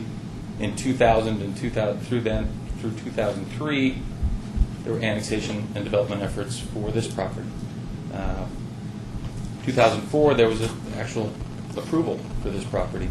As we go down the line, there were starts and stops, refinements to the plan, more input taken from the public, from the board, from the planning commission, from the staff and others that have significantly revised this plan from its original concept and brought us to where we are today, which is dramatically reduced plan, significantly more open space, great deal of attention to a number of the impacts that this development will have. And as you have probably seen in relation to other projects, and as I definitely have seen, a significantly more amount of effort put into the planning, the engineering, and the evaluation of a project that hasn't even been annexed yet than I think I've ever seen on a project. I mean, this one's been through the ringer time and time again. So we think we got it right finally. And as you heard just a moment ago, there is also a contract between Mr. Ochsner and the town relating to the sale of a piece of open space that the town desires to control. We've got some deadlines in that contract coming up. I think we're pretty well on track to hitting those. Although if this pushes a little bit, we may have to do some modification to some of those dates. But I think we're on track with that.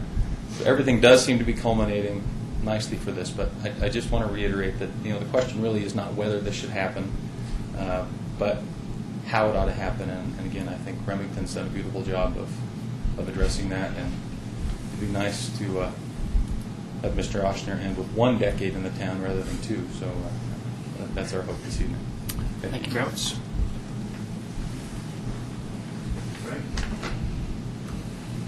Good evening. I'm Craig Karn with Concilium Design. We're at 7353 South Alton Way in Centennial, Colorado. Thank you, Mr. Mayor and board members, for having us back again. It was more than a year ago, I believe, that we were here last summer, and I think it's been mentioned more than once already. We've really taken what we heard from those meetings last summer to heart and come back with what we think is an even better plan than the one we had been proposing back last July. So with that in mind, I'm just going to try to move through this real quickly. Cameron spoke to the IGA agreements and the like, so I don't think we need to address that anymore. These initial slides are just, I note, because I remember all of your faces, there's no new board members here, but we have these available, a series of site photos, so if we need to come back for any reason to refer to the surrounding photographs, views from a lot of different orientations, we certainly have these available should it be needed to come up and refamiliarize ourselves with any of these view orientations or any of the issues surrounding any of those particular characteristics. Certainly views looking west. We have some additional slides and graphics later on in the presentation that will address some of those visual and sidewalk connectivity issues. So we have those. Again, we've spoken to the comprehensive plan. I think the key thing is that certainly generally from the terms of the fundamental use, it's been identified for this property to be targeted for single-family homes in the comprehensive plan. And as you'll see as we go through the presentation, I think we're very much on target in terms of the correct types of products, extension of the grids, and providing adequate buffers and all those kind of things to make this fit as best as we can within the context of the surrounding neighborhoods. This map, again, we can come back and refer to it if we need to, shows the surrounding zoning designations for the properties. We have everything ranging from medium-density residential and additional RL, which is very comparable to our PUD zoning. I think Mr. Randall mentioned that the only thing that we vary on are some nuances of setbacks and staggering and lot coverage from what would be a standard RL zone. So again, as would be expected of an infill site, we have a variety of different zonings and uses that surround us and that have presented a lot of the challenges of coming up with a plan that fits in best. We've dropped our new plan in again for reference. We can come back to this and other graphics This helps to show how we've created a plan that we think fits within the original gridded pattern and street patterns, open spaces, and surrounding uses. This graphic shows the blue colors are certainly that's the street continuity, and when we went through a lot of the planning issues last year, we certainly debated the pros and cons of street versus trail or open space connectivity. Most of that is the same as we had presented with the prior plan from last year, including the open space trail connections through what will now be that 13 acres that will be purchased to go along with the existing easement, and some internal trail connections that you see on the graphic that all are complemented and tied into the street and sidewalk system of the community. This plan, we just wanted to include this for reference. Again, this was the plan that had been considered last summer, and so we certainly can come back and look at this. We had minimum lot areas that were a little bit below the typical RL designation, setbacks and a lot of things that were comparable, but we have this plan for reference. The new plan this had 94 lots, we're at 53, so there's a reduction of well over 40% of density. I think that was one of the key issues, was still having some of the board members who were not comfortable with the density in relation to the surrounding neighborhoods. This is our new plan, and so I'll go real quickly through some of the things that have changed that I think are important. Of course, the lot count. We've noted that the gross acreage of 38 acres, again, that includes the portion of the property that's going to be purchased, the 4 acres of the easement, and all of that property that was included within the overall ownership. The gross acres excluding the conservation easement, of course, is about 38 acres. The net acreage, which then excludes that acquisition of Tract F, is now just about 21 acres. So within that 21 acres, our density is now at about 2.53 units per acre. Sagamore to the west is a little over 6 units per acre gross, and existing original Superior is a little less than about 3.5 units per acre gross. So given the issues of the challenges of open space and surrounding neighborhoods, that's a pretty significant change from the previous plan, and we believe that it certainly addressed the issue of how we needed to address density again. Some of the things that I think are certainly worthy of merit as well is within that net 21 acres, we now have a little over 8 acres of open space. Again, that's above and beyond the dedicated and purchased Tract F. That represents 38% of the open space within that net area of the community. So it's exceeding the minimum requirement by 3% as a net open space area. With things we also looked at in terms of lot area, our minimum lot area is now a little bit over what would have been the minimum for a standard RL zone.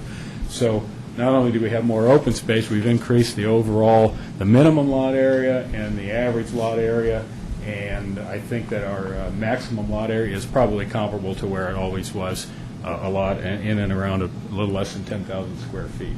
So those are the fundamental differences from the old plan. Significant change in density, much more open space within the overall property now than with the previous proposal. And other than that, as you'll see, you're going to see a lot of graphics we presented last summer, because much of what we're doing is still the same in terms of compatibility issues, the product design, and the like. With that, before we get into other elements of design and architecture, we know this has been a big issue. It was with the Planning Commission. So I'm going to ask Victor DeWolf to come up and talk about the work that has been done prior to last summer and even since the last summer, as we've moved forward on the community to address and get a better understanding of our water issues on the site. Victor? Thank you. Thank you, Craig. Evening, Mayor, Board. My name is Victor DeWolf with Deernault Consultants. Our address is 600 South Airport Road, Suite 205, Longmont, Colorado. We came on for Remington Homes and Mr. Oxner to review the groundwater conditions at the site, and very briefly what we reviewed some of the information that has been done in the past on the site, beginning with a geotechnical investigation in 2004 performed by CTL Thompson, where they drilled 11 borings to characterize the soil, bedrock, and groundwater conditions. They identified shallow groundwater as one of the main challenges to development on the site, especially in the south and eastern portions of the site. They also found that the foundation soils were coarse sand and gravel, which were decent foundation soils for building, and also characterized the alluvial aquifer there as a high permeability. In 2008, they did a groundwater study where they installed 8 observation wells in April. They're near the peak of the hydrograph, and they also obtained some information on permitted wells in the vicinity of the project. Also in 2008, Remington Homes excavated numerous test pits around the site to map the groundwater table at that point in time. And they again found shallow groundwater in the southern part of the site.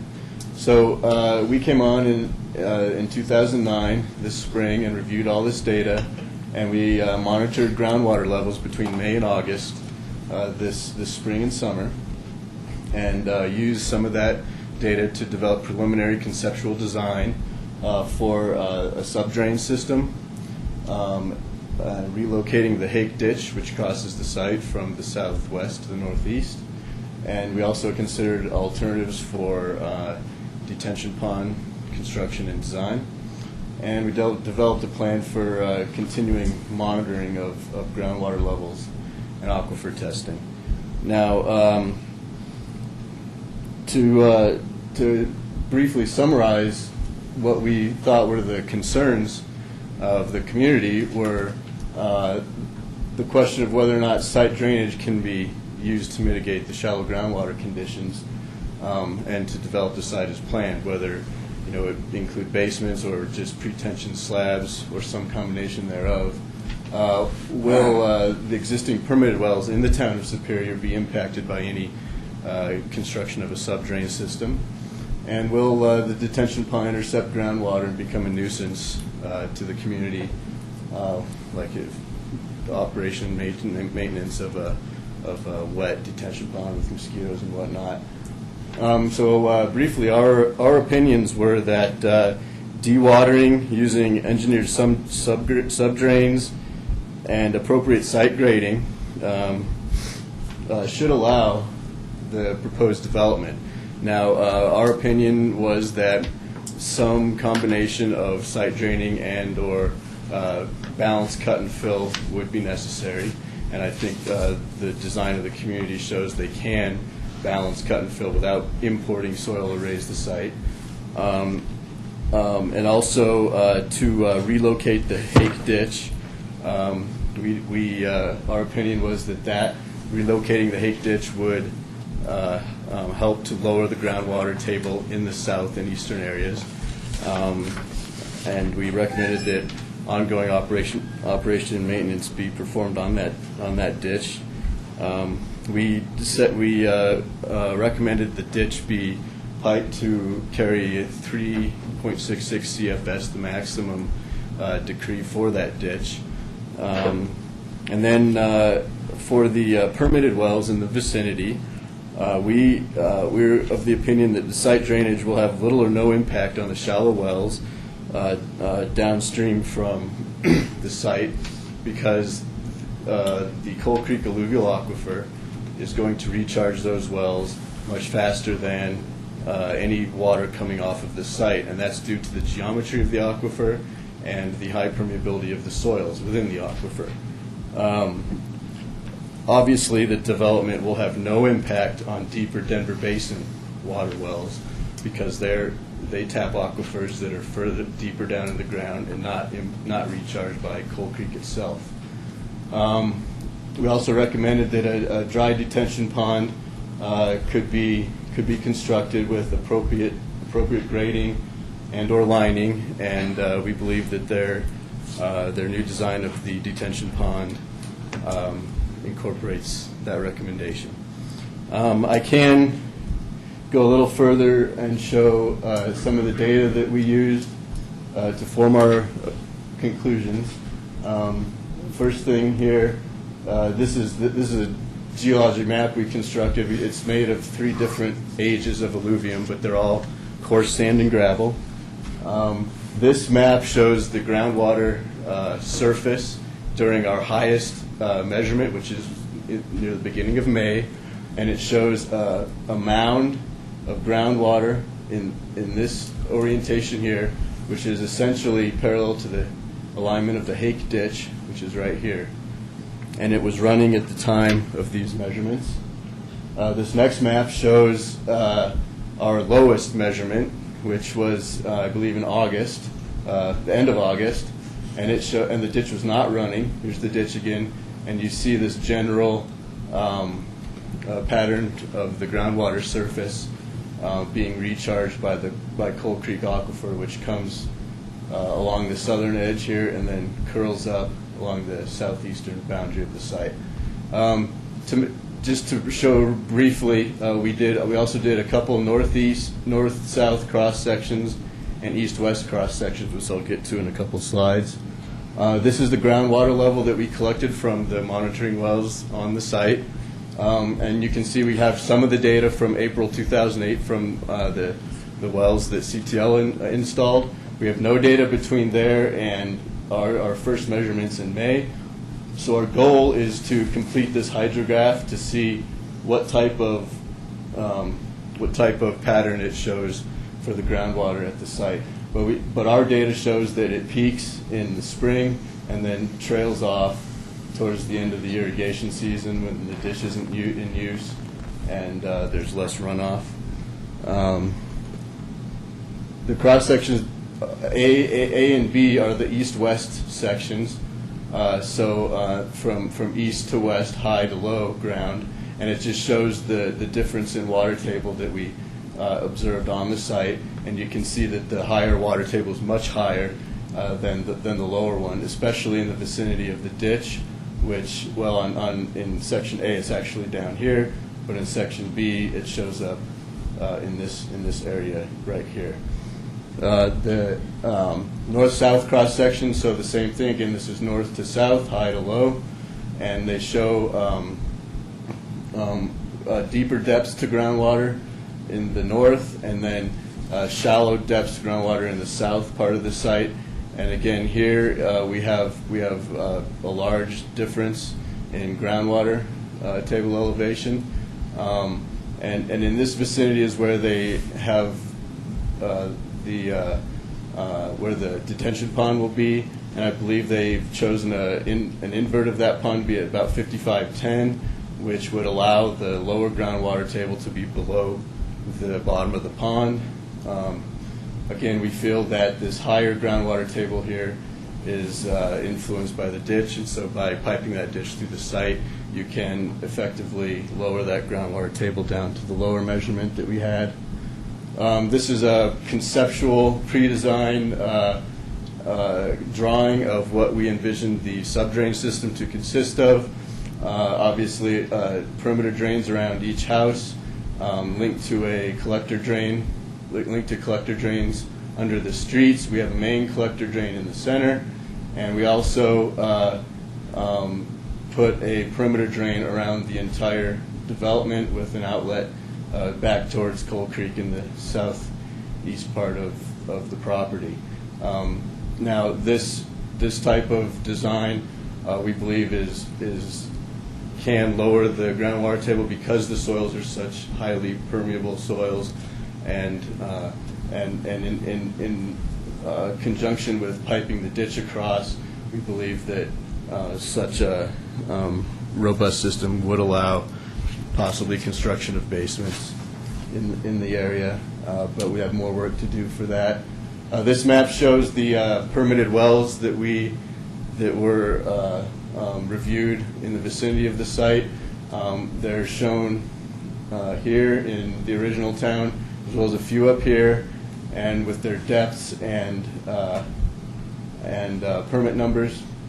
Again, the geometry of the aquifer, having it come along the southern boundary, and then as it turns to the north, before it turns back to the east, we believe that this geometry right here and the recharge from the creek into the aquifer will control the water levels in the majority of these wells downstream of the site, and that a perimeter drain would probably not impact any wells much further than a few tens of feet beyond the drain due to the high conductivity, high permeability of the soils. So in summary, we believe that piping the ditch will reduce the seasonal shallow water conditions in the south and eastern part of the site. We realize it may create other high groundwater tables in a different part wherever the ditch, wherever the pipe outlet is, but that water will recharge the aquifer, likely at a different rate because it's not recharging it along the length of the ditch, but at one point at the outlet of it. And that by doing that, you don't remove any water from the basin or from the aquifer. You just change the place of the aquifer recharge. It doesn't reduce the recharge. And as I said before, the aquifer is the main component of the system that's going to recharge any wells. And so this final statement, approval of the PPD ZDP, doesn't necessarily guarantee or preclude construction of basements. Obviously, we're going to do some extra work in engineering to answer that question. And pre-tension slabs, we believe, could already be used to develop the site. And so we will determine the feasibility of that in further design phases. Thank you for your time. I'll turn it back over to Craig. Thank you, Victor. One thing that we wanted to touch on before we go through the balance of the presentation is, again, I know there's been a lot of debate about this and why patio homes and why Remington Homes has been focused on this type of design and the product and who they envision being the range of their home buyers and new residents that will be in the community. So we wanted to kind of touch on what we thought were some of those key issues. I think an important one, and many of these are design and others are kind of focused on the marketplace and the needs for housing. Patio homes with garages that access from the front street are just far more appropriate to design into an open space oriented community. To create alleys at the rear and force access to the rear kind of turns the back of the community on what's really an important asset, and that's the open space. So that's something that Remington Homes has certainly been very successful with, and a lot of the other community they've done, especially where protection and integration of open space into the community was important. Landscape maintenance in common is a part of this community, and again, it's a much better way to approach landscape maintenance when you're trying to interface with a common open space condition, because we can have common open space maintenance. We can far better regulate how even irrigation systems are working and just create a better design interface with a naturalized environment. Patio homes also bring a great deal of new diversity to the housing stock of Superior. They'll attract a variety of home buyers. The term's been used a lot, empty nesters. That's probably a lot of us in the room, or soon to be that part of our lives in the room. But I think an important thing that we have always seen with patio homes is they also meet the needs of a lot of other growing demographics. Single mothers have actually nationally is the biggest growing demographic and for a need for single family housing. They're attracted to that a lot because they can focus on family and life in the home and have that help on terms of maintenance and landscape and not having to worry about maintaining the home structure, outside landscape. Their children still have great access to all these open spaces, but it just lets them focus on a lot of other things that are more important. We also see a lot of career-oriented young couples where this may in fact be their first home. Their focus is on jobs, and so they want to have opportunity to have a nice single-family home and live in a pretty predictable and community that's a great investment, but again, not be burdened with and have a need for large yards and kind of the traditional buyer's expectations for home. Patio homes, and another important thing, and I know that Remington Homes and almost any other builder I've worked with that really builds to this kind of demographic, is that it offers the opportunity to meet a changing lifestyle needs without having to leave the community. Remington Homes, and Matt, I think you've told me this before, they find that almost all of their buyers, the majority of them, certainly never all of them, but most of their buyers have come from within 5 miles of the community that they're building, usually even much closer than that. These are people that already, in this case, live in Superior already, really like the community. They just want to have a change in terms of their housing need, but they don't want to leave everything else that they like so much about the community. In fact, they may want to, oftentimes it gives them an opportunity to be closer to cultural venues and shopping. That's a big thing that targets here. One of two, I think, that are always big pluses of, if we're going to categorize empty nesters or the move-down buyers, that they generally have much higher levels of discretionary income. They're looking for places to spend it, and they want it to be close. And this is a great opportunity with the Superior Marketplace and all the other opportunities to have restaurants and shopping that you can walk to and have that kind of convenience. Another thing that's certainly important to consider, again, Remington Homes, they don't age restrict or have any kind of restrictions on their buyers, but it's pretty typical that we'll see quite a bit fewer children. There's always a few children. I think you probably have children who live in all the patio communities. But generally, you'll see that be less than a typical traditional single-family home neighborhood. So those are important reasons that Remington has been looking at this product type all along, and why we really think we always have felt it fits and think that still does for this community. Of course, a lot of the things, again, beyond this basic how it fits with the grid is to really look at the comprehensive plan and how it fits with the character of original Superior. You've seen most of these panels before, because a lot of this we think is still the same, is still relevant. This is the map of the original plat for Superior, and again you can see on this that while there's a fairly predictable grid, the orientation of lots, actually there's about 50-50 of each, of north-south access from the streets and east-west running lots in the southern half of this original plat. It's evolved over the years, and from the windshield research that we did that we want to revisit again. This is, again, real quickly looking at density. I think I spoke about this earlier. The 110 rooftops that we knew existed in original Superior, we had estimated a gross density of about 3.7, and I think the staff's report said that it was somewhere in and around 3.5, 3.48 or something. So we generally occur on how we're comparing those relative densities.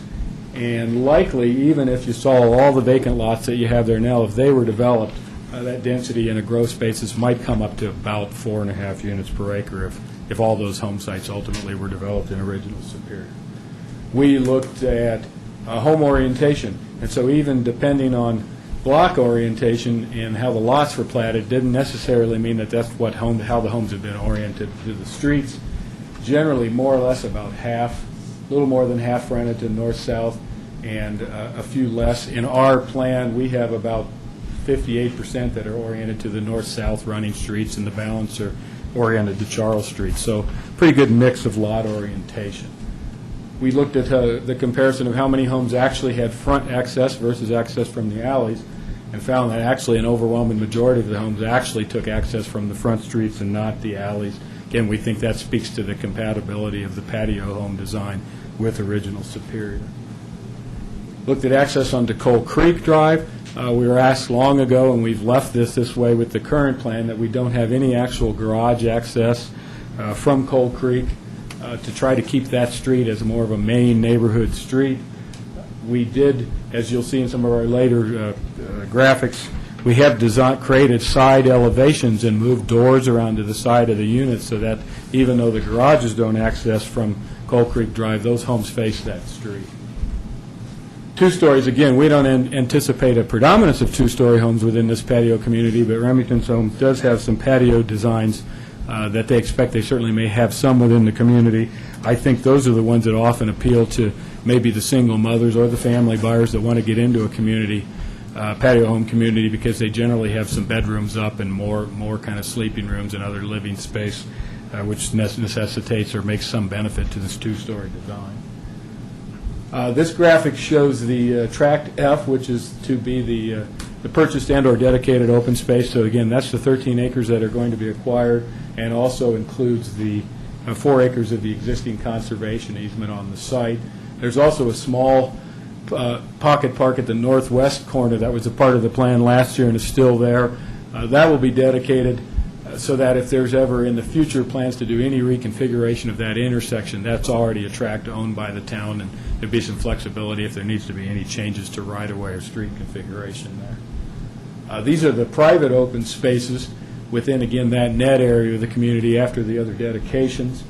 And I think we break this down into particular elements. Well, first of all, and I know there was some directive from Planning Commission, this is our lighting plan, where we have the larger green dots are where we've anticipated street lights The Planning Commission recommended that we add streetlights there at the mid-block connections of the trails where we had proposed pedestrian lightings. We'd still like for you to consider that we could leave those as pedestrian lights. We really are trying to be sensitive to the night sky and trying to keep lights down where pedestrians are. I think we've also agreed to, should the board take the Planning Commission's recommendation, to add some lower level lighting out in that central open space. But our preference would be to keep as many of the light fixtures focused on the ground and try to keep them out of the night sky, especially along that view corridor along Williams.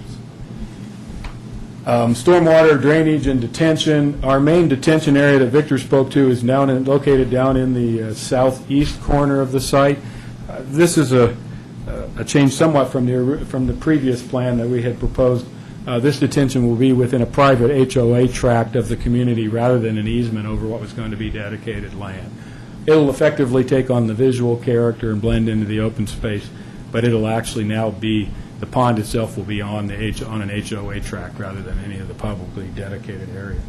I think our grading plan, because there's just so much fewer homes and lower density and less impervious surface being created, this detention pond's gotten a lot smaller.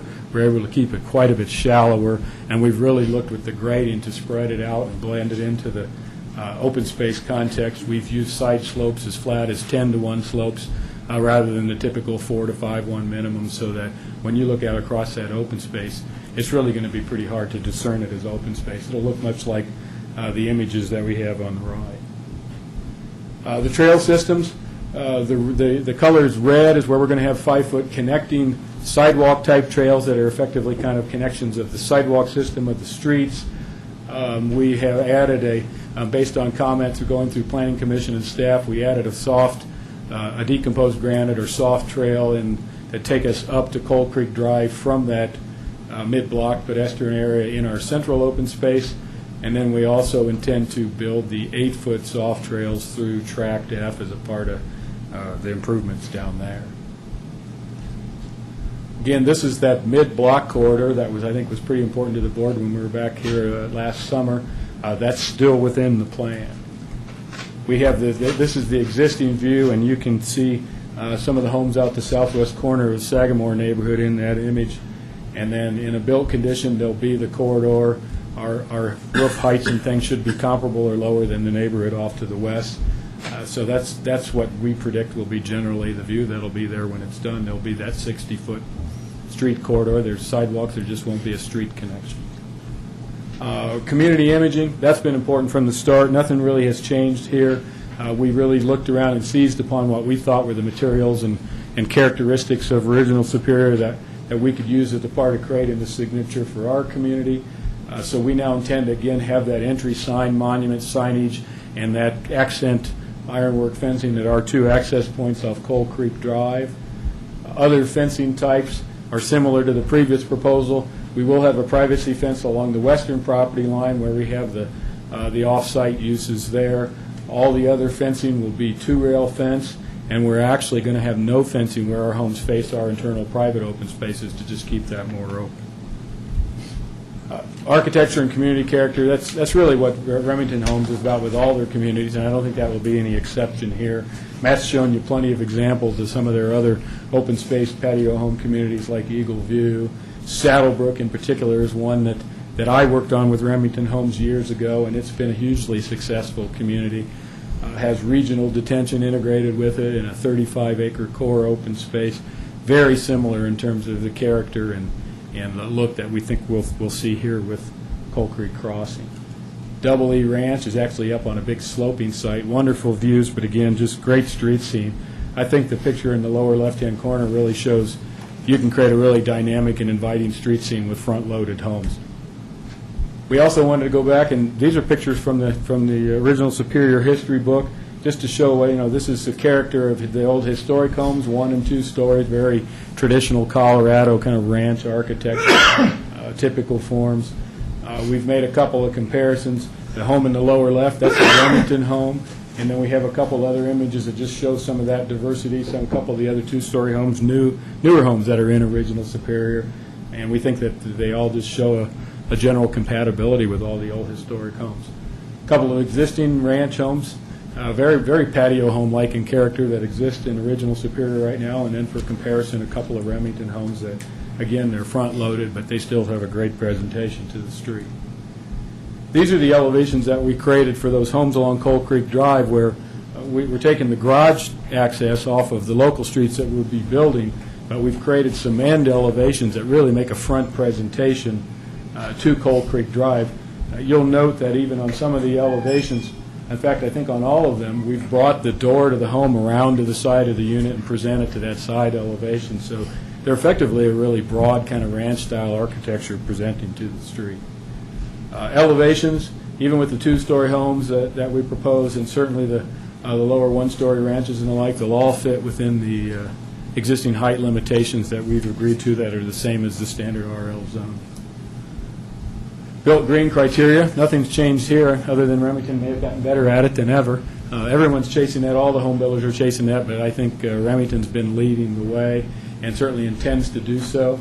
I think when we did this last testing, that's probably a year or so ago, they actually scored 109 points on the homes that they tested, with the minimum being 75 to meet that criteria. Just to reiterate, the comprehensive plan goals, we believe this community maintains and even enhances Superior's identity. It'll be a great-looking community. We think it certainly implements the preferred land use. It's consistent with the density goals and open space goals as identified in the comprehensive plan. We do believe it's a cohesive and identifiable neighborhood that's got great publicly accessible open spaces. I think it's a great contribution to the open space system as well.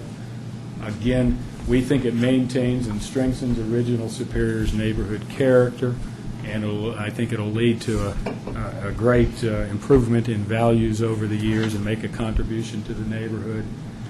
Street circulation was definitely a very careful balancing act between connecting streets and connecting pedestrian ways.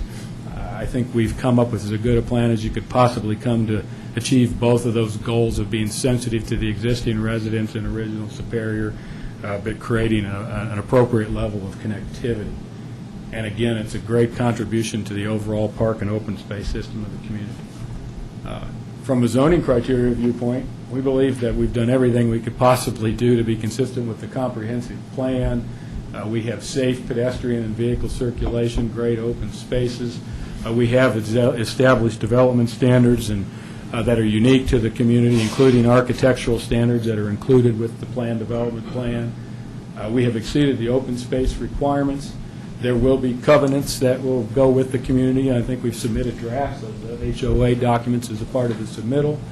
And we just believe it's a great contribution to the community and will make Superior better than ever. So with that, we're open to questions and certainly public comment. Thank you very much.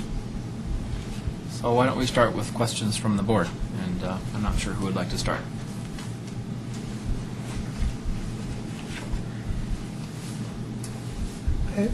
Trustee Cirilli? I had one question about the elevations. Maybe I'm misunderstood, but I believe you showed that your two-story homes were 29 feet high and the one-story were 25. I thought you were asking for a maximum height of potentially 32 feet, and I was wondering why, if that's the case. We just asked, and in fact changed it from our original submittal of a year ago to match the existing height standard that's for the RL zoning, which is 32 feet. Our tallest product we found to date is 29. One of the issues we may get into when we're working on grading and all that is a function of where we measure grade and dealing with groundwater issues, but in any case, from grade condition, we won't exceed that 32 feet. I just think that's some of the nuances of how we may end up with some foundations on some plans, but we intend to meet the maximum height limitation.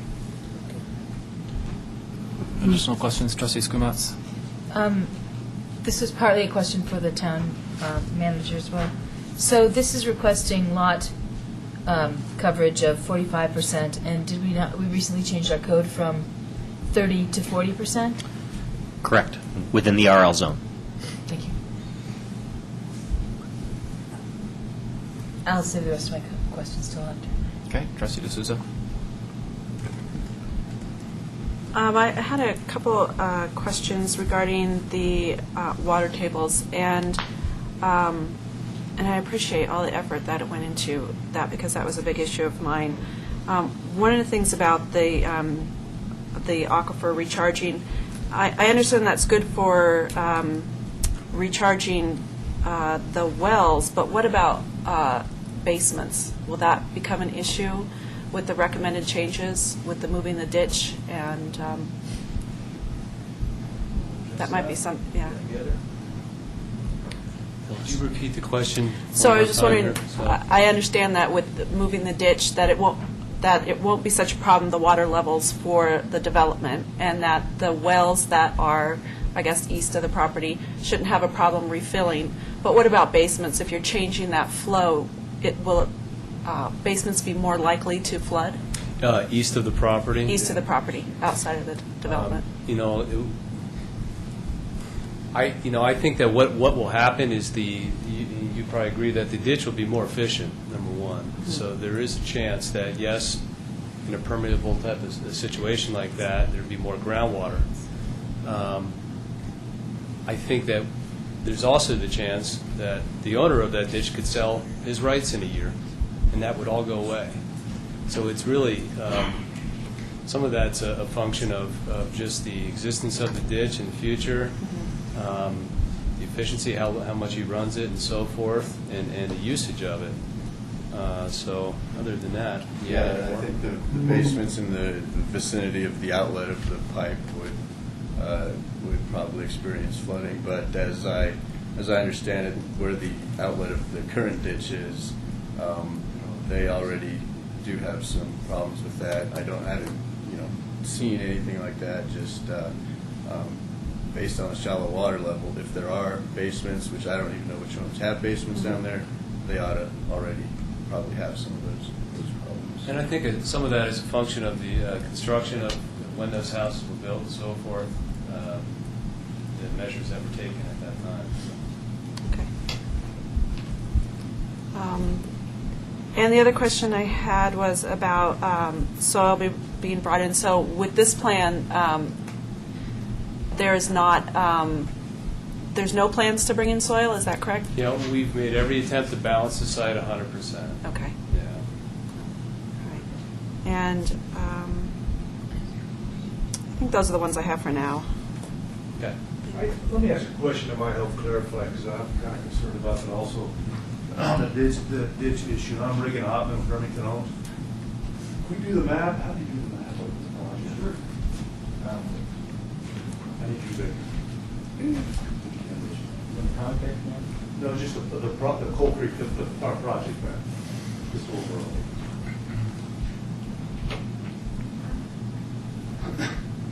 That's fine. Because, the way it's just now, we flood irrigates. So right now, Victor, correct me if I'm wrong,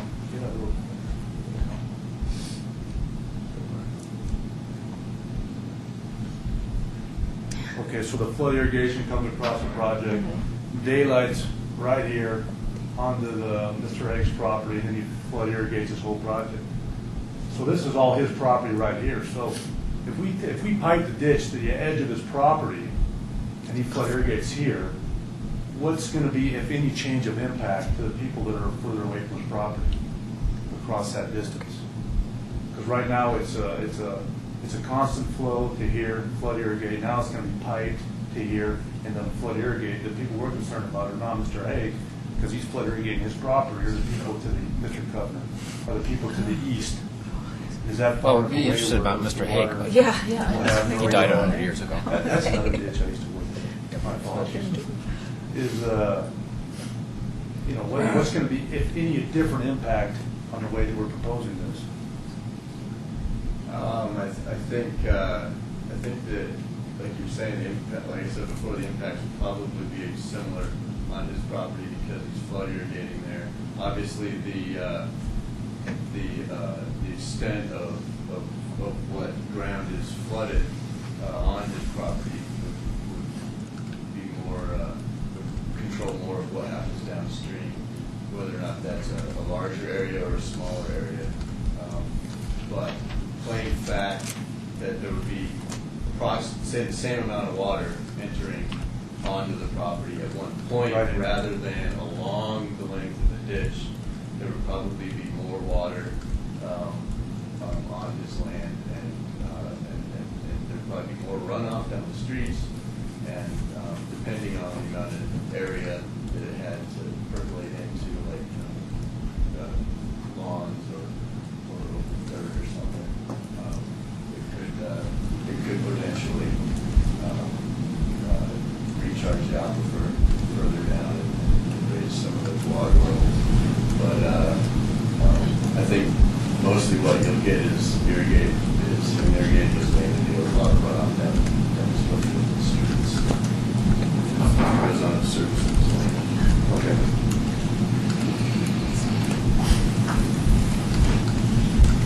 Mrs. Gomez? I guess I did have a couple of questions, and that I guess I wanted to ask up front. One was, you talked about providing an enhanced warranty, higher quality and enhanced warranty, and that was in one of your slides. And I wondered, because that's come up as an issue with some other homes in town, and people having, sort of running out or having problems happen after, are you saying that your warranties are above and beyond sort of state law requirements or whatever it is? No, I mean, it's our customer service with our warranty. Most builders, as we do, offer 1 year door-to-door, warranty. I think from a state statute, I think a builder is responsible for up to 8 years afterwards in terms of bigger issues, such as foundations and so forth, I think what I was trying to say is the quality of it is such that we have very little warranty costs because of the quality. However, we're the first to jump on and take care of issues because we have a lot of repeat customers, a lot of repeat buyers, and we're a Colorado company. We're not going anywhere. Our reputation is what we wear on our sleeve. That's basically So it's the standard length of warranty, though? standard length, but better than the average. Okay. In terms of customer service? Right, and in terms of what we'll do, right? And then I could probably list several examples of times, even after people's warranties, where we've come back and helped them out. It's, the biggest thing is we survey our buyers. We have about a 99% satisfaction rate. The biggest thing, like Matt was saying, we were hanging out there for 8 years. That's just law when you build a house. Yeah.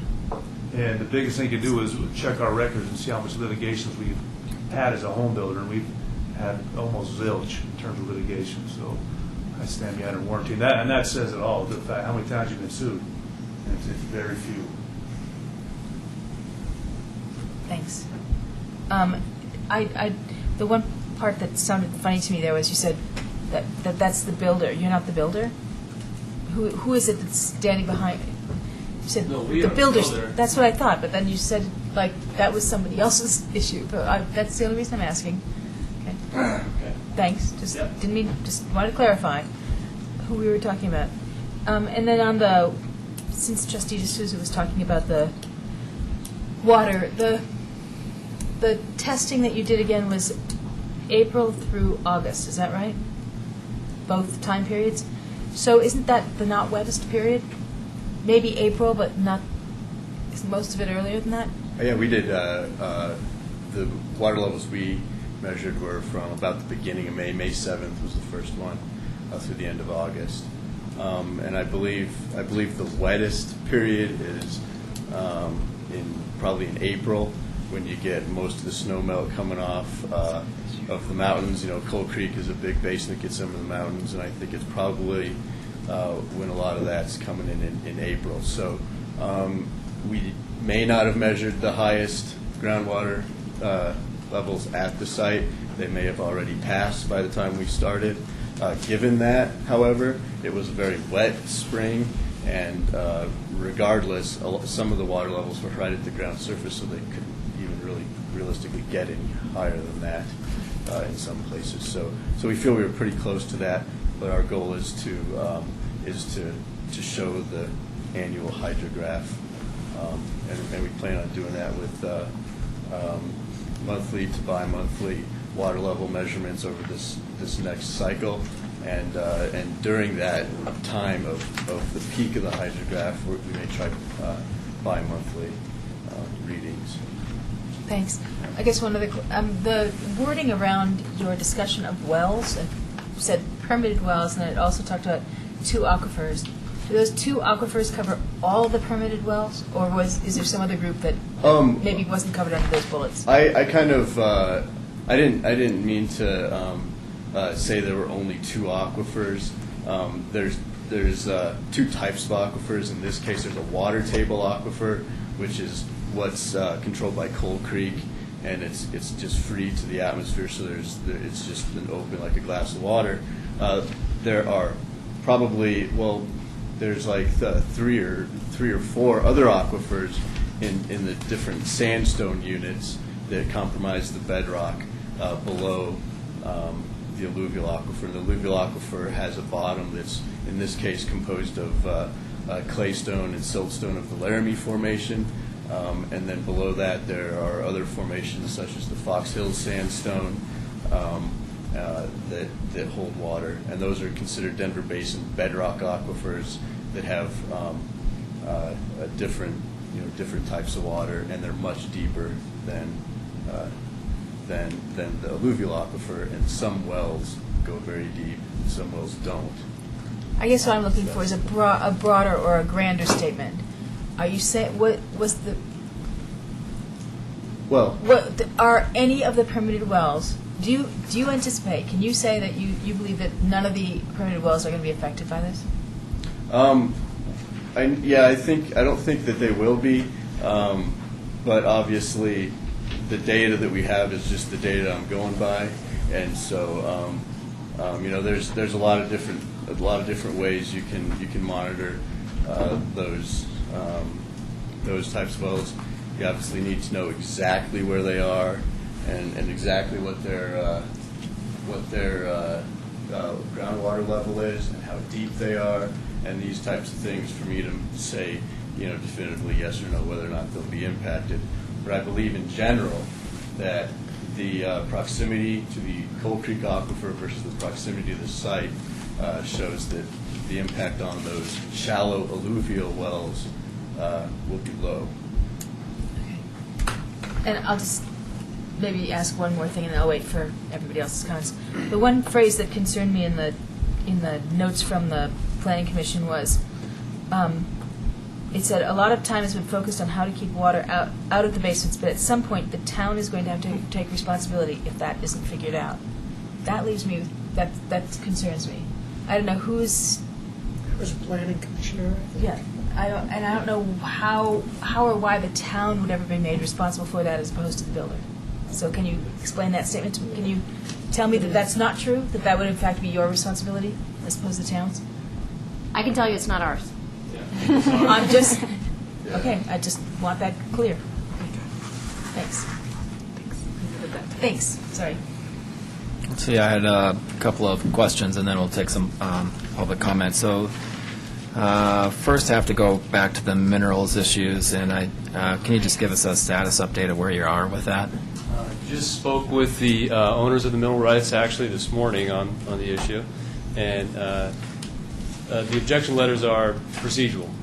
They always send them out when there's a public hearing. It's a very procedural thing.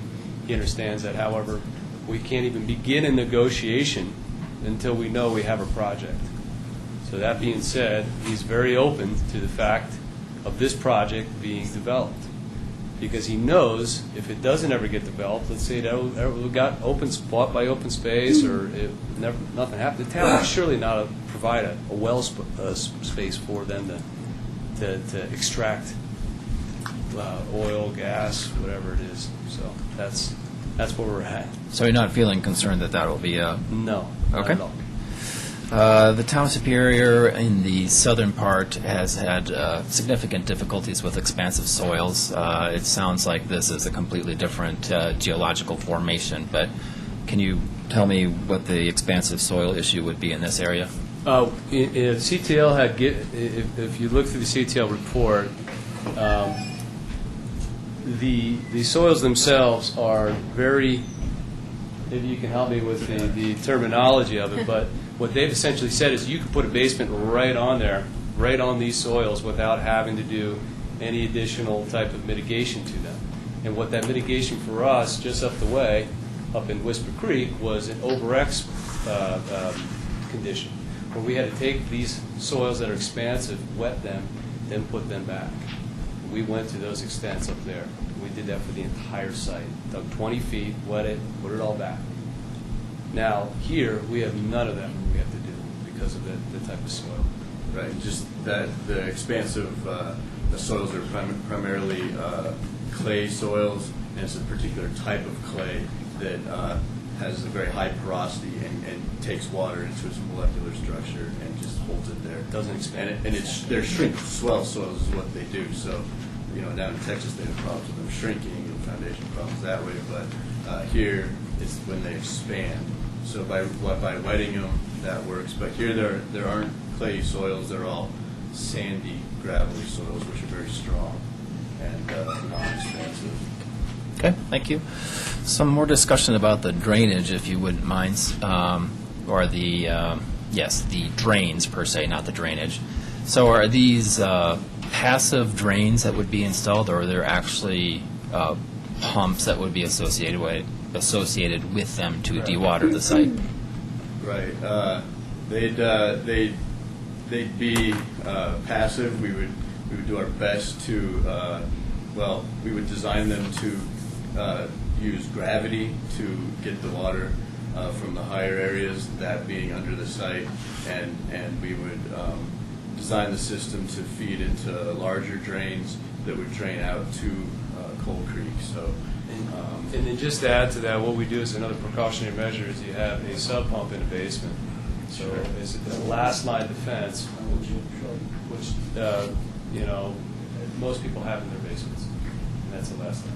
Yeah, the conceptual drawing I put up there had a fairly high degree of redundancy built into it, with drains beneath each home, which Remington Homes say they do frequently anyway, as well as the collector drains in the streets. We even had a center collector drain under the park, and then a perimeter drain around the sites. And if you just say, you add a sump pump into that, one of our recommendations is that if you design and build one of these things, the maintenance is very important, because if one part of the system fails, you can get some problems. But leading to my question, so there's a site drainage system here. Who's responsible for the maintenance of those drains, and how labor intensive is that? It would be the HOA that would reserve for that. So every few years, or however deep, often the maintenance would be, they would reserve for that every month, and those are things that would be essentially maintained on a regular basis. Every project I've ever done since I've been around, we put in a sub drainage system, and they're designed to last forever. The lifetime, because not only if the pipes fail, they're put in crushed, they're put in gravel. So even if, God forbid, something happened to the pipe, the water migrates down. So they're designed never to have to mess with. Okay, that's good to hear. So, but if there is maintenance, my thought is that the HOA probably, I mean, it's nice that they would be responsible for it, but I can imagine that might get lost along the way. So. We do a pretty comprehensive budget with all the projects, because, Sure. as a builder, too, we're hanging out there for that stuff. Down the road a little bit, if something happens, something happens to the drain, and we didn't plan appropriately for the homeowner association, they're going to come back to me saying, hey, you didn't tell me what's reserved for this pipe. So we make sure, it's in there. Okay. So then getting to the sump pumps, those would be drained into sanitary sewer or into the... The sump pumps, too, let me just make it clear. Typically, the sump pumps for us are a backup mechanism, because not only is the under drain in the open space, or the under drain in the street, depending on where it is gravity fed, but typically we like to have the foundation drain around the house also gravity fed. So just the homeowner doesn't have to do anything. So you don't have to have necessarily a sump pump. A sump pump, you could say, maybe would be overkill, because everything is gravity fed. But if it were to have a sump pump, you would pump it into the under drain system. Into the under drain system and not into the sanitary sewer. Correct. Okay. Then can you describe this dry detention, since that's a change since last time we've talked about it, and how that would work during a storm? Oh, well, obviously, the detention pond is built to detain stormwater, and that's, we want to keep separate from the groundwater. If any groundwater is in a detention pond, it decreases the amount of storage that the pond can, the amount of stormwater storage that the pond can hold. So it's in the best interest to keep the pond dry. By dry, I mean free of groundwater, not stormwater, because that's the purpose of the detention pond, is to hold stormwater. And how long would it take for the detention pond to dewater after a storm, would you say? Pretty quickly, 24 hours. 24 hours. Okay. And I assume that this, once again, this has all been looked at by urban drainage, and they're all happy with this. Yeah, I mean, I think we've sent out the referrals to urban drainage. I think they're waiting for a final design. Okay. Okay. And I think I know the answer to this question, but you don't have any water rights on the site that would then be turned over to the town. Is that true? I do not believe we have any water rights, no. Okay. And can you describe then the traffic pattern, since obviously traffic will be a big issue vis-a-vis the residents that are already there, and how would that look? And the traffic would be roughly 40% less than what we previously had presented. The traffic, based on our recommendation from our traffic engineer, there wasn't any significant recommendations for additional a road through the park. We've really gotten away from that because of the reduced amount of traffic. I'd say we'd use the same corridors that are existing out there. And I think the numbers were something, I think it's a few. It's I think about 507 vehicle trips daily, and I would think the peak hour would be, we could look at the traffic report, but it's probably 25 cars. And those it's numbers, a low-volume local street.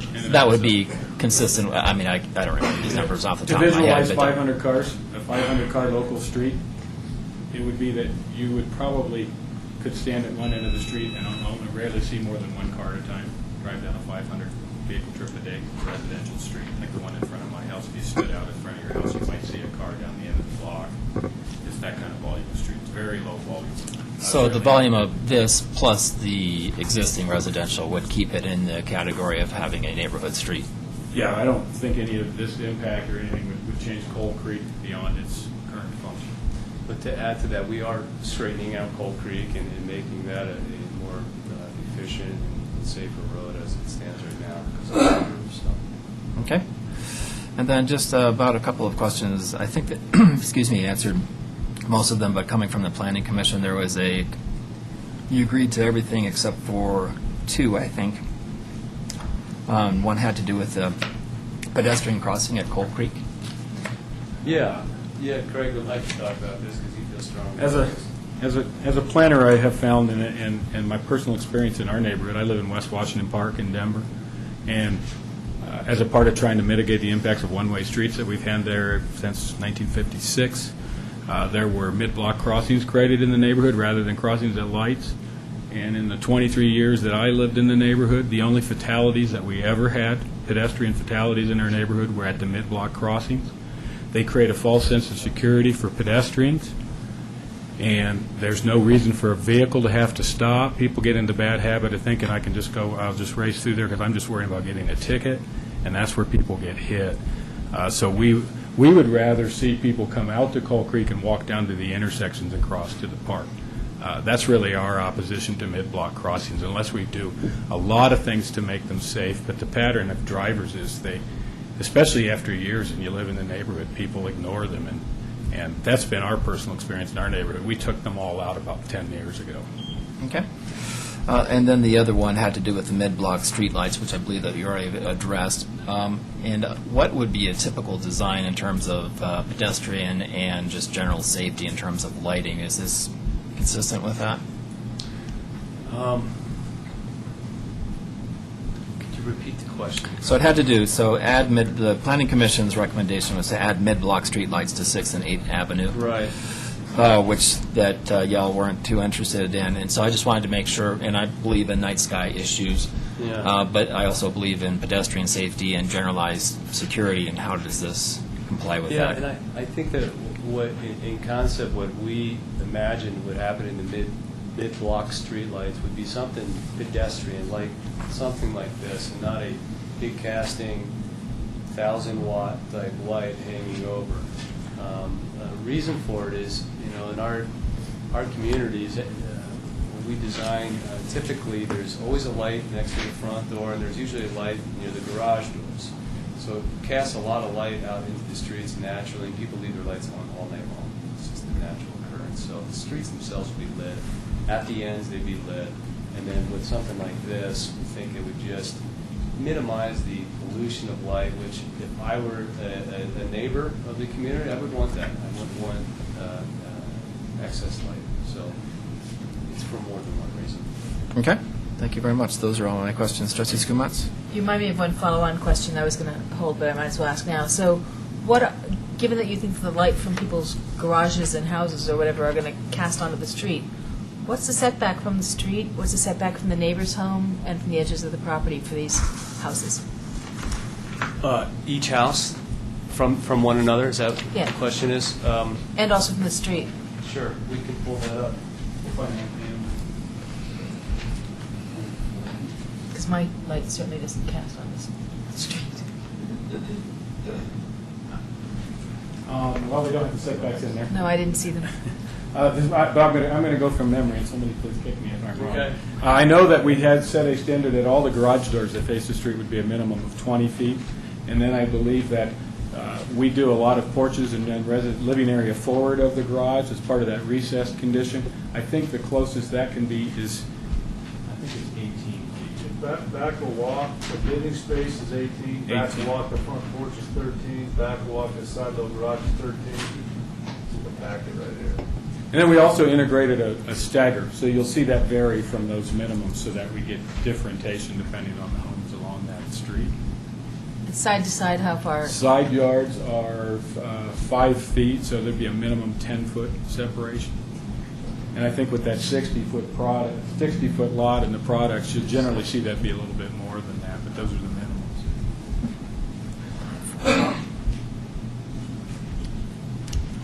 Thanks. Okay. Actually, I had one other question I lost, and I think I also know the answer to this, but the sidewalks in this product are all detached from the street, is that correct? That's correct, yep. We have I believe, a 5-foot wide sidewalk, right? Back and curve, you got a 5 or 6 foot wide tree lawn. So all those numbers I told you were from the back of the walk. So from the back of the curve, you had another, you got tree lawn, you got your sidewalk, so you got another, And thanks. I just have to remind people to speak to the mic when you have an answer. Thank you. And the HOA would be responsible for those street lawns. Yes. Okay. All right. Thanks.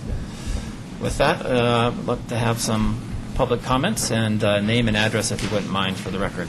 And can you run that? I'm George Cutman, 109 South 4th Street, Superior, Colorado. Well, it's fresh on my mind. Could we have the other map, sir? Sure, which one would you like to see? The one that shows the outline of the properties? Yeah. May I use that? No, the other one, you had a couple of different maps.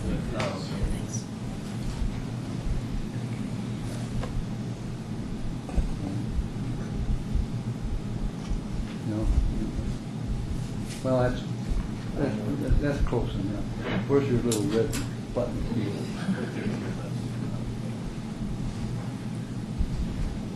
Push the end here or what?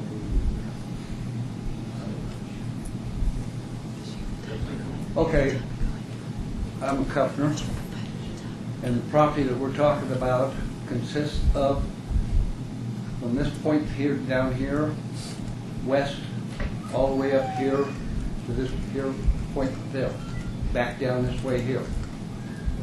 Kuffner property also includes, the Kuffner Trust includes this property right here. This is what we're talking about. Wells. I have several houses on a well that's situated right in this corner. They're talking about putting an inlet pipe there to drain the water in a hake ditch down to the other couple of properties. This will affect that well and the houses that's on that well. This is a shallow well. All the water comes from this area to this well. He talked about putting a drain around his subdivision. That definitely will affect my water table, period. There's no ifs and ands and buts. If they go down with a ditch, you know, a basement's about 8 feet, and if they're going to go down around that project, these are shallow wells. They're only 25 feet deep. Now, here's another question that you people have not observed. Hake Ditch runs from April until approximately September, when this gentleman's given all his statistics about the water. I've seen it here when we've had drought. We haven't had no water. We've hauled water in this town, right down here on William Street. The Coal Creek is just about dry right now, and it will be dry. And that's where the water supply comes to this town, to the Hake Ditch. Period. Talk about water rights. The town had an opportunity, Mr. Mayor, to buy the water rights, and they refused them. They could have bought 6/8 of a share of water, but the county got them because we didn't act on it. There's only one other property ditch owner there is the Kuffner Estates. This drastically will affect my property and my house. What am I going to be guaranteed water to these houses for these people that live, which are my son up there? I want some guarantee that if something happens to my well, that I have water for the people that live there. I've seen it when I haven't had the water. I know what it's like. Now, we're getting back to this page here. We're saying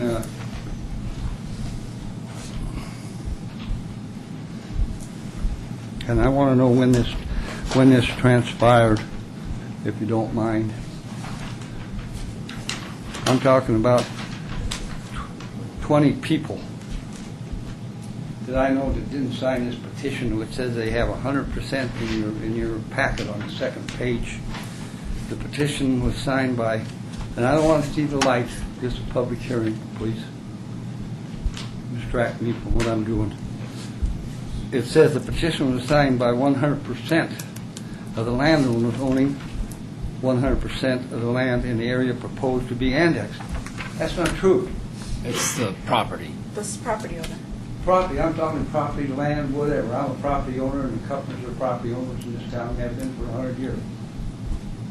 I'm considered one of the people that should have been notified, other than coming to this town hall, about this annexation. I know these people all didn't sign this annexation. I know there's over 20. And it says right there. So I will refer to the attorney, but once Okay. again, that this is the 100% of the property in question to be annexed into town. Exactly. 50%, so let's go that route right there. No, it's the But- property No, to it's be not. The annexed. property It's to not. be annexed. 38 acres to be annexed. Oh, okay. Which is Mr. Coffey. But it states here Not the that neighboring. 100% of the landowners owning Right. 100%. The property Of to the be property to developed. Okay, be this includes me then, huh? Yeah. No. Even though, No, it No, doesn't. It's not doesn't neighboring. include you. He said that Okay, excludes me. just the 38 acres you're talking about? Yes. Okay, we'll go to the next one. That clarifies that. Somebody else will get up about the 38 acre bit.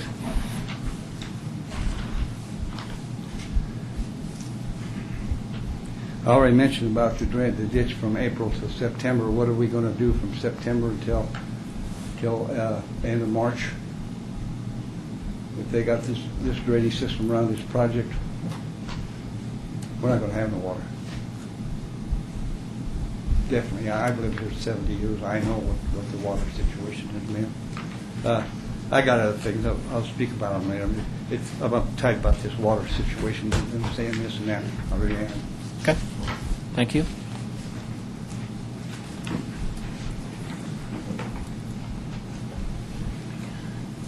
Gladys Forshey, 404 South 3rd Avenue. I have a handout for you.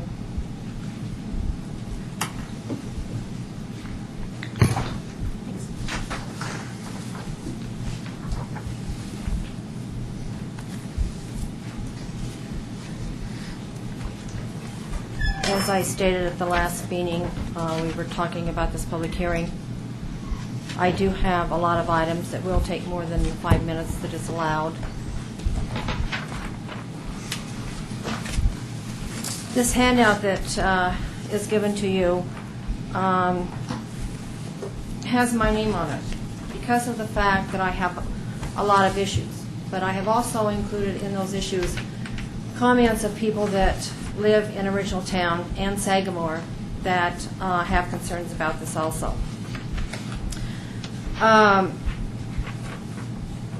We really feel that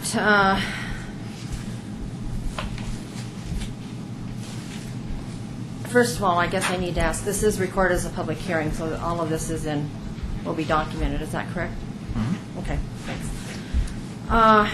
Anyway, these issues are Sagamore people and Original Town. And when I talk about Original Town, I'm talking east of 4th Avenue in Original Town. So that it is clearly understood by Ochsner and the town board that there are other residents in this town that have water rights, have issues, and not just part of that development that goes together with all of that. We really feel that we have been harassed by having to continually stand up for our rights, by having to come back and talk about this and talk about this. I want to bring to your attention the letter from, and I hope I pronounced this right, Hydrokinetics letter that I understand that it was included in your packet. I didn't get it in mine, which is fine.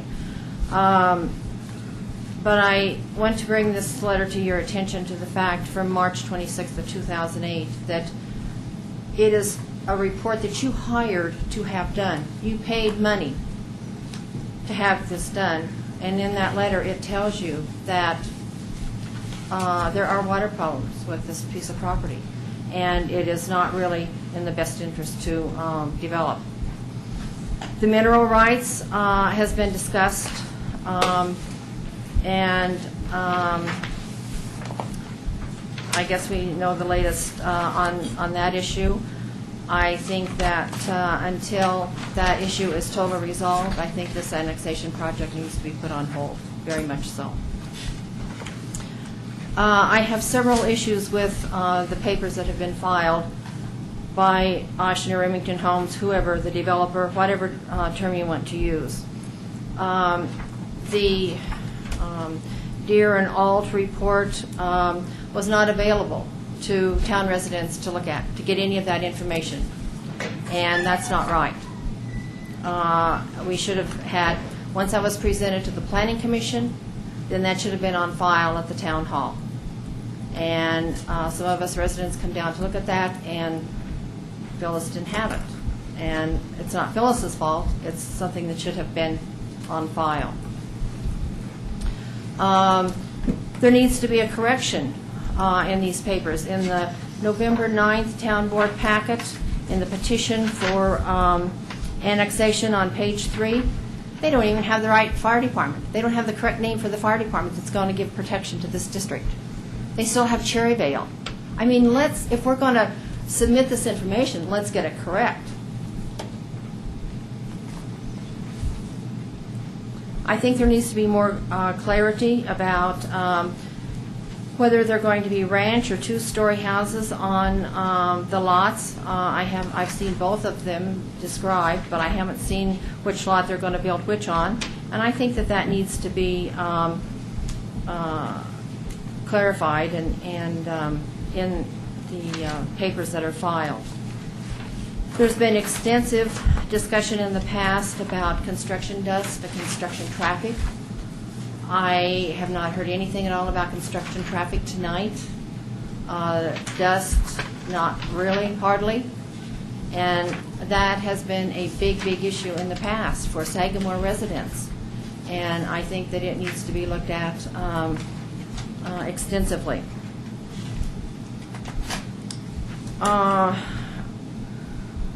I think that there needs to be more discussion about the traffic. In the past, that was a lot of traffic, or there was a lot of discussion about that. I haven't heard very little about that tonight.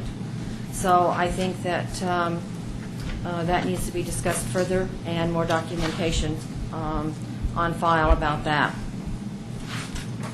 Of course, the dirt issue, it was discussed, but there has been nothing in detail this time the way that there was. I'm sorry you don't like my packet, Mr. Mayor. All in your comments. You're not looking at the issues that need to be discussed, and the dirt was a massive, massive problem for Sagamore. And so there needs to be more documentation on that.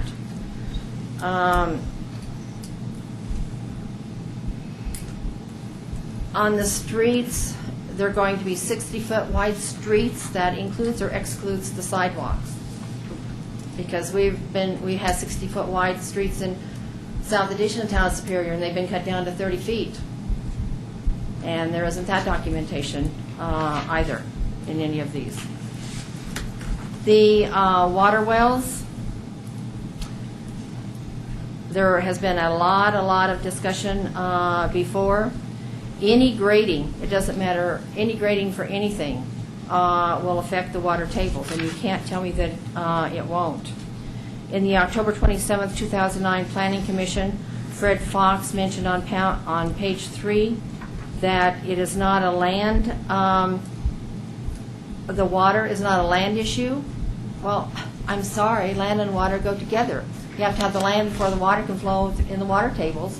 So it is very much a land issue.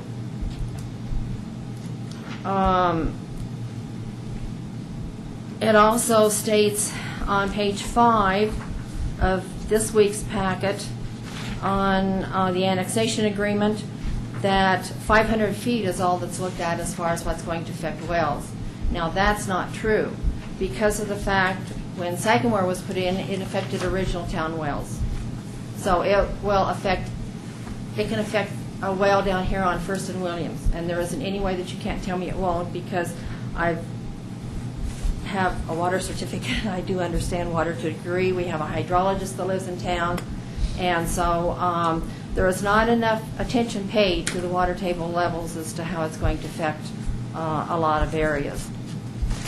I understand that you don't know the water issues, but I am astonished at the fact that you as elected officials are allowing a project to go through that has this massive amount of water issues. They have told you tonight that the houses are going to be built in these water table levels that are surface areas. And I'm just astonished that you cannot see that it's going to change the flow of those water table levels.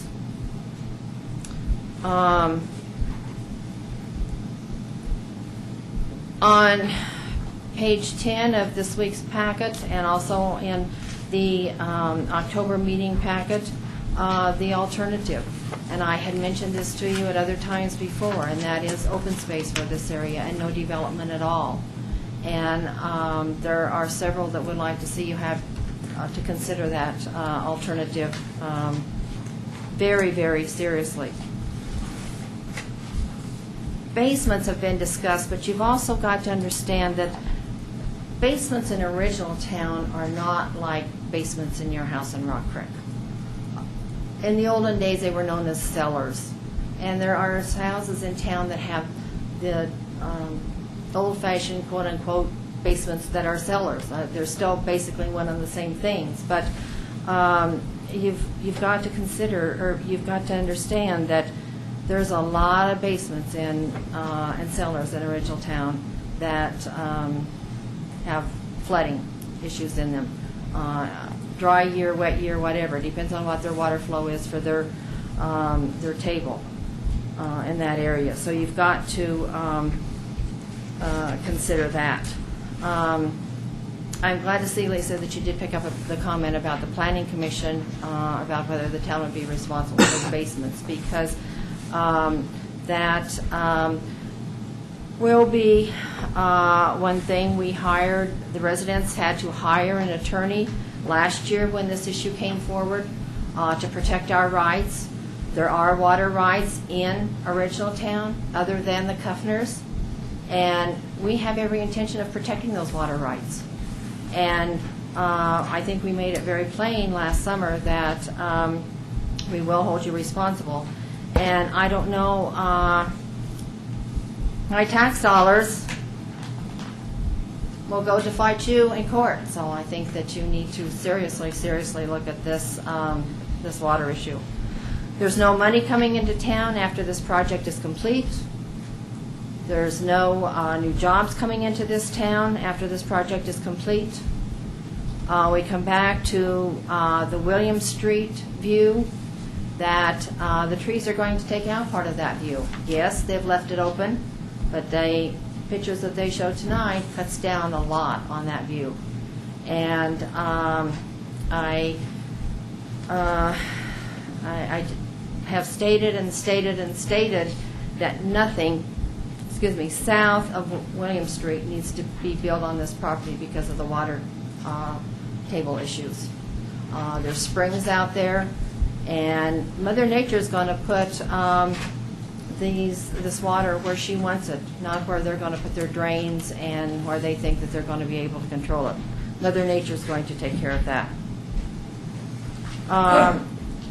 It is also in the information that there's no wetlands, that the purple mouse, the raptors, and the orchid study won't be done until they are ready to build. That's wrong. All of that needs to be done now. And there are wetlands out there, because otherwise there wouldn't be the critters out there that are flowing around, and there wouldn't be the plants that grow out there that will be affected. I'm extremely disappointed not to see more diagrams about the detention pond, because last time there was massive discussion about the detention ponds, and we have seen no diagrams whatsoever this time. So it seems to me like that there is a lot of information that still needs to be created before this could even be considered. A lot of people in Original Town think it is absolutely stupid, unintelligent to put an HOA between two neighborhoods. Sagamore doesn't have an HOA, but they are forced to pay fees to Rock Creek. Original Town doesn't have one. We have to listen to, on the CAC, Rock Creek's HOA aches and pains and growths and disappointments and disputes and whatever else you want to call it. Why can't you build a development that is just another part of the neighborhood if you're going to approve this? Why have an HOA in there that's going to create problems? And getting back to the drainage system, Mr. Mayor, why would you plan a development that has a drainage system that the HOA is going to have to take care of? That's going to be nothing but a money problem all the way along. And so we just don't think, a lot of us in Original Town, that an HOA would be best for this neighborhood.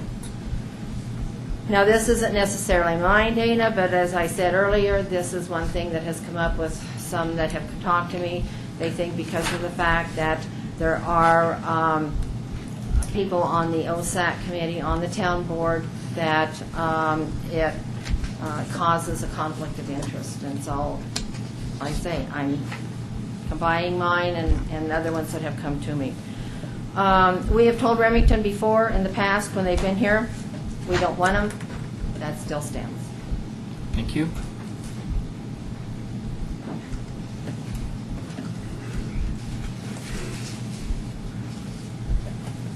Good evening. I'm Amanda Parle. I live at 161 Mohawk Circle in Sagamore. I'm here in support of Remington Homes and Chuck Auctioner and their product and their project. A relatively new resident to Superior. I'm a business owner in Arvada. I'm a Realtor. I'm very familiar with their construction developments of other projects that they have. They do a fine job. It's going to be a nice addition to this community. I feel that their timing in the real estate market is going to be very good as a professional. By the time this project comes out of the ground, there's a tremendous demand for boomers and their need for housing. And so this will be a perfect fit for the real estate market in your community. It will be a nice aesthetic improvement, and I believe that it will help to generate more business in the plaza across the street with more residents in the neighborhood, which will fill a lot of the vacant spaces that have remained vacant for the couple years that I've lived here.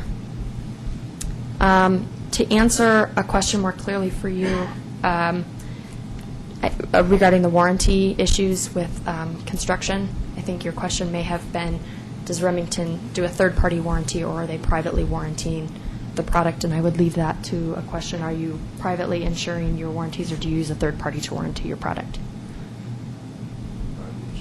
Great. So, for the Mine was record. really time period, Yeah. but mine was really time period, going beyond, above and beyond what's absolutely required. Yeah. That's what I considered a higher quality warranty. And I think each, as I understand it, having worked for a builder for 20 months, you can design your warranty however you want. Each builders can do that on their own basis. And for the record, can I just understand what I just, if at the mic or somebody just repeat that, just so it's. Well, typically, third-party warranties are things that we use when we build multifamily type products. We have those on, we use a company called APCO and so forth on condos that we build and townhouses and so forth. For single family, though, we stand behind our own product. It's a private warranty. Okay, thank you. As for the issue regarding an HOA, Sagamore doesn't have an active HOA. We also have a brand-new bright blue house, brand-new bright green house, and a brand-new bright red house in the neighborhood. So I think an HOA is necessary to maintain consistency in the neighborhood. I appreciate your time and service. I know this is a tremendous commitment on your part, and I appreciate it. Thank you. Thank you very much. Additional public comment? To that comment, I was wrong. We do third-party inspections on a single family as well. So. Okay.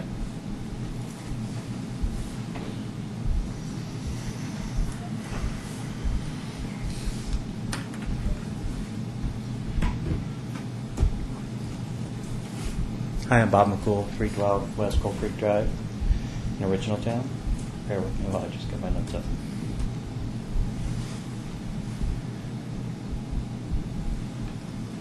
Also a member of the Planning Commission, but speaking tonight just as a resident neighboring the development. Well, I've not been in favor of this particular development since the beginning, and that hasn't changed at this point. I remain in favor of seeing that develop for some of the reasons that were mentioned. I think it will strengthen the SUR development that's there. I think there is some benefit to having a development on that parcel, and I think getting it down to the 53 homes is a tremendous improvement. And Remington has certainly answered a lot of the questions that we've put to them over the last number of years. My concerns are that that we're dealing with a development and a product that I just don't think fits in this spot. That's fundamentally my biggest issue, and I don't believe that it really meets the comprehensive plan. So we spent a lot of time putting together a comprehensive plan. We have a policy 4.1. I'd ask you when you have a chance to look at the pictures that accommodate, because I think a picture is worth 1,000 words. And so policy 4.1, protect original superior from conflicting or changing land uses, do not preclude rezoning proposals,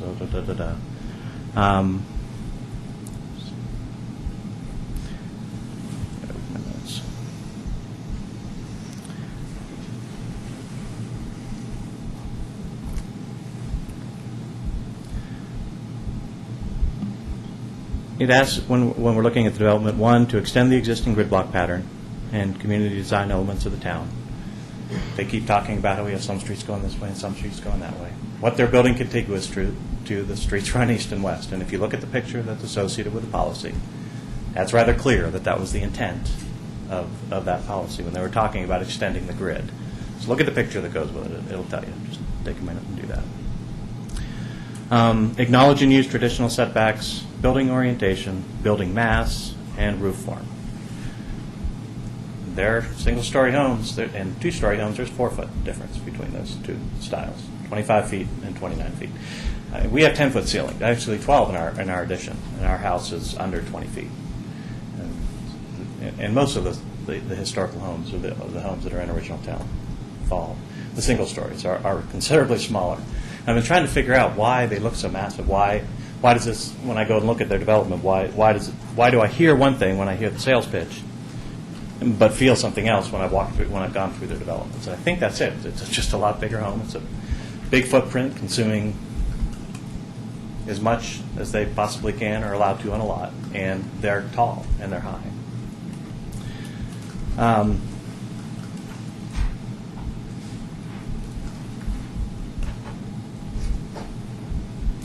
Avoid pass-through or out-of-neighborhood traffic through original Superior south of Coal Creek Drive. 500 cars was mentioned as low impact. When I moved here, I'd work out in that yard and I'd see 5, 10 cars entire afternoon go down Coal Creek. I respect the fact it's very different now. We have a nice development across the way that has changed that dramatically. Those 500 cars are going to come to the intersection of 4th and Coal Creek, period. Nobody there is going to go left to go right. We've talked about that before. Nobody's going up to 76th Street and coming down Sycamore. They're coming down to Coal Creek. So you have 500 cars.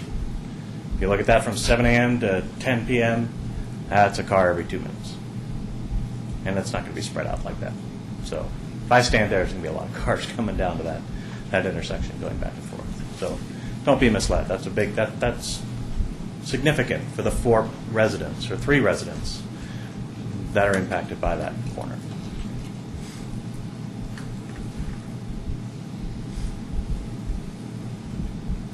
I'm on yellow.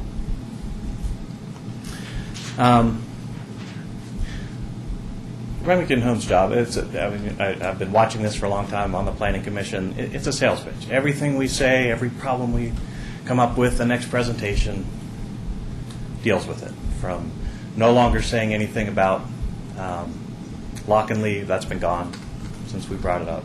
Empty nesters, I brought up in the last Planning Commission that I didn't think that was a good fit. We have a family-oriented community. We're moving in empty nesters right next door. Now there's bullet points about single moms and blah, blah, blah. So, you know that this is, everything that we speak to, they're trying to spin the positive. It's our job as a community and as our elected officials to look at the entire project and how it affects our town. And they're looking at it from the standpoint of they want to build the project. I get it. I understand. But let's really make a point to look hard at the negatives, the cons, which we tend not to look at, as well as the pros, before we make a final decision. Thank you. Thank you. Yes, Trustee D'Souza. Bob, can I ask you a question, or I should say, Commissioner McCool? Because we've looked at the reports from the Planning Commission, and I look at it and I say, well, that we have almost, except for one absent, a unanimous vote in favor. So I was wondering if you could tell me from your perspective, why did you vote in favor of it on the Planning Commission? I did not. No, my votes are against. I voted for the annexation. The annexation. The annexation. I believe Okay. it should be annexed, and I really think that. So I want to make clear that I think this should be developed. I've said that, and I think annexing. That was the point of the annexation. Okay. And I do believe that. I don't believe that this is the correct development. Okay. If I can say one more thing, please double check the setbacks. We were told that the only difference was the volume. My notes indicate that there are differences in setbacks. They're saying 18 feet. We had to build 25 feet. Just double check those, because I think there's a couple more differences than the current zoning. So. Trustee D'Souza, the vote on the annexation was 8-0 with one absent. I believe the vote for the development proposal was 6-3. Okay. Thanks. Okay. Additional public comment?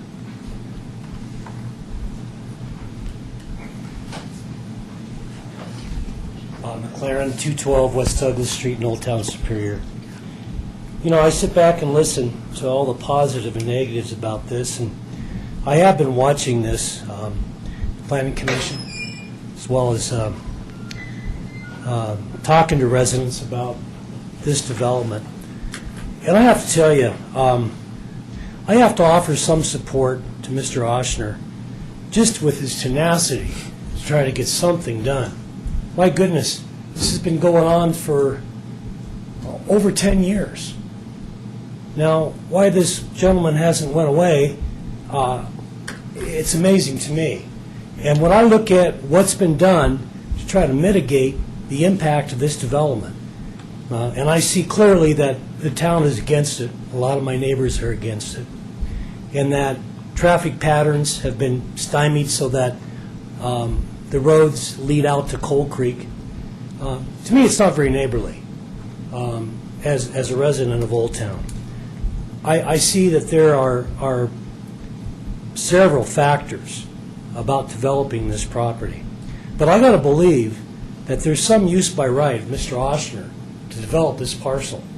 And in developing it as a residential parcel versus a commercial parcel, in my clear understanding of it, it's going to be a lot better for the community.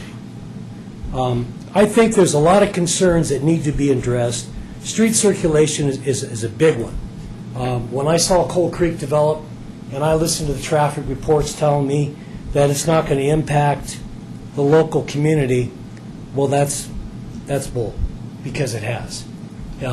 There's many times I have trouble even getting out of town with the amount of business going on at the development at Target and Costco. I believe the height elevations are an issue.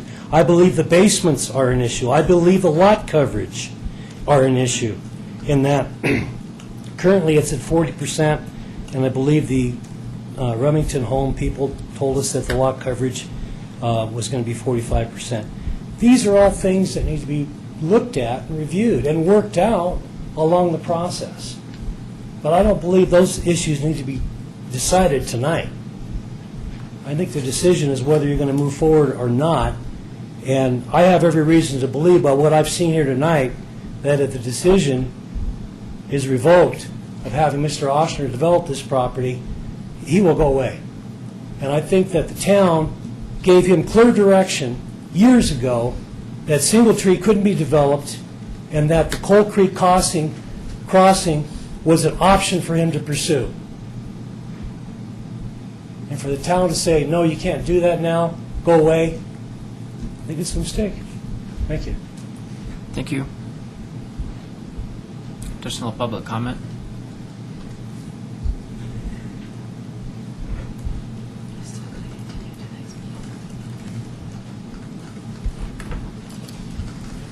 Daryl McCool, 312 Coal Creek Drive, and I do appreciate the limited number of houses going from 90 to 53. I think that's a huge plus. I live in a 108-year-old mining home. It is a classic vernacular wood frame side gable. It is a simple, modest home. It is a marked contrast to the homes and development being put forward tonight. It is what I'm seeing is a mini Rock Creek, complete with an HOA, which is in conflict with Goal 4 of the comprehensive plan, which is to maintain and strengthen original Superior, to preserve the neighborhood character. I had to laugh when I read the list of unacceptable building facade materials. I have 4 out of 5 of them on my home. I have aluminum, I have reflective material, and I have cinder blocks. And I understand, and the accepted ones are stucco, which I don't think there's a single stucco home in original town. What I would like to put forward is my wish list, which I have presented before, and I believe that it's the same today as it was the last time because nothing has changed. I would like to see smaller homes that don't envelope the whole lot. I'd like to see different styled homes beyond a non-monotony clause. Styled in a traditional neighborhood with front porches, classically beautiful with a small town feel and alley loaded. A mix of single-story and two-story homes that actually look different and have elevations that vary, more than 4 feet. The grid and alley system followed per the comprehensive plan. Use of passive solar, house orientation with southern exposure, detached and attached garages, houses with access to Coal Creek, homes in scale with the average home price in Sagamore and Original Town. I had to laugh tonight. I don't know any single mother that could obviously afford a $500,000 home, so that's a nice little sales pitch there. And maybe an affordable housing component. You know, if you want to go with your $500,000 homes, let's offer some variety in there and some mix within that. I do not want or expect this builder or any builder to recreate Original Town. I would like to see the goals and policies in the comprehensive plan. I want something more in keeping with the history of the mining town. What I keep seeing are the homes that are newest to Original Town. And I have examples here of the classic ones, not the train depot, that are from Original Town.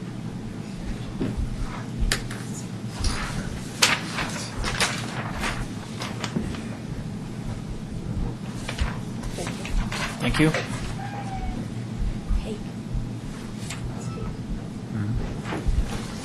Another relative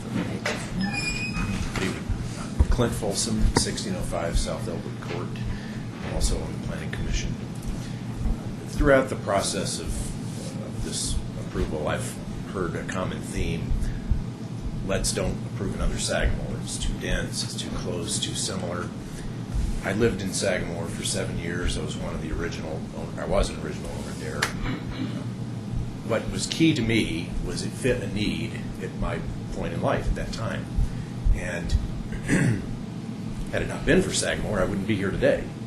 And I look at this product that Remington is proposing as a similar state.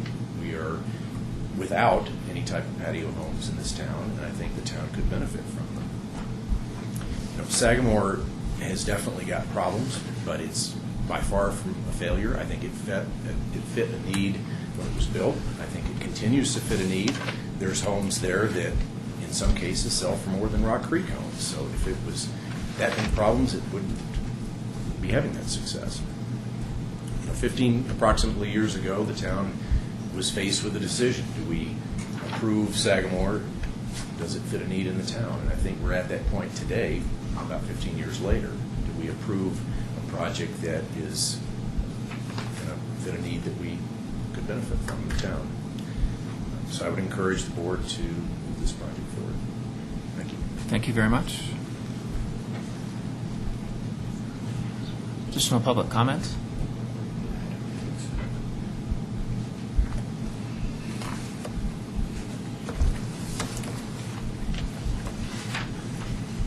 Yeah, hi there. I'm Rochelle Rittmaster. I'm a 10-year resident of Sagamore. I'm also a member of the Planning Commission. I am one of those that voted for annexation and residential development, but voted against this planned development.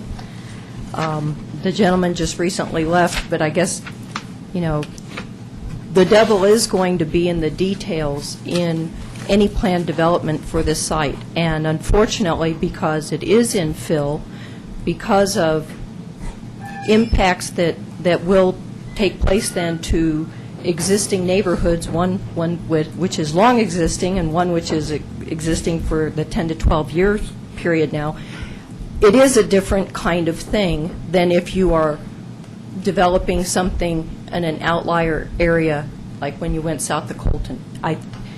We may not have codified things that way, but that's the reality. You do have existing neighborhoods, and so there is a lot of concern and a lot of different kinds of impacts that take place. I can't understand why, after being voted down 5-2 last time around, that Remington has not met with the neighbors to this development since then. I think that shows an arrogance that has not been appreciated by many of us. We had lots of input, and things really have not necessarily been worked through their plan, because except for taking out the south end, which would have been the most difficult to develop because it pretty much intersects the water table at the surface. So that would have been the most problematic area. Everything else is basically pretty much the same what we saw last year, but we've lopped off the southern half. So that definitely helps in terms of traffic impacts. It's cutting that down by about half. But the other elements are still largely there. When this came in front of the Planning Commission, we did not have the updated water level information at all. It was kind of thrown up then based on my questions around, well, here's the 2004 report, and you've had now a year to further study it. And what the little bit I've seen, because again, I haven't even been able to have it in hand, the 2004 study, which is a perfectly valid baseline, shows high water tables across pretty much everything except for the northwest portion, which means, again, you can't have it both ways. You're either going to be developing into the water table, or you're going to be importing a lot of dirt to build over the water table. But this idea that you can take the soil that's in place and just use that to regrade and then somehow magically not end up in the water table is not right. There is not enough material. If you're in the north and western sections, you might be able to build some of those homes actually over the water table and have maybe a foot of clearance. As soon as you start to come eastward and southward, that is no longer what the water table is doing. We have two aspects of water here. You have the surface flow of Hake Ditch, and you have the alluvial water table, the alluvial aquifer that is there. The alluvial aquifer isn't going away, and the well levels that were first recorded in the 2004 study show widespread water, and the geotechnical firm even says this is very problematic. It'll be almost impossible to build basements. That's in the 2004 report. Mother Nature has not changed since then. Mother Nature is the same. Those water levels still come up. That one, from what I could tell, I read the report very carefully. They did not report the exact time of year that those water levels were taken, but I believe they would have been roughly in late April. Depending on the way the weather and the hydrologic cycle is that year, that is probably not quite the peak. The peak is probably more in the May to maybe even early June, because you're recharging an entire aquifer from way up Coal Creek Canyon. So depending on, was it a long cold spring, was it a quick spring that got hot quickly, all those things will affect the actual peak time every year. But that was there, and that doesn't go away. When you bring the Hake Ditch into account, you get a localized swelling around it, but that doesn't diminish the fact that you have a widespread alluvial aquifer there. So again, in the newest plan that came forward, there was virtually nothing in the Planning Commission materials that talked about groundwater. By asking the question, additional information got presented, but we've never gotten it in hand to actually study it. And then nothing is magically said about any of the dirt import. Again, you can't have one without the other. You're either going to be building into the water table, and that will cause some dewatering. If you have an effective drain system, it will cause some dewatering, and then those waters will have to go somewhere else, which then may overwhelm other people's situations as they've historically had it for years. So that's really big right there. Enough with water and dirt. You can't miss this. This is big. This impacts a lot.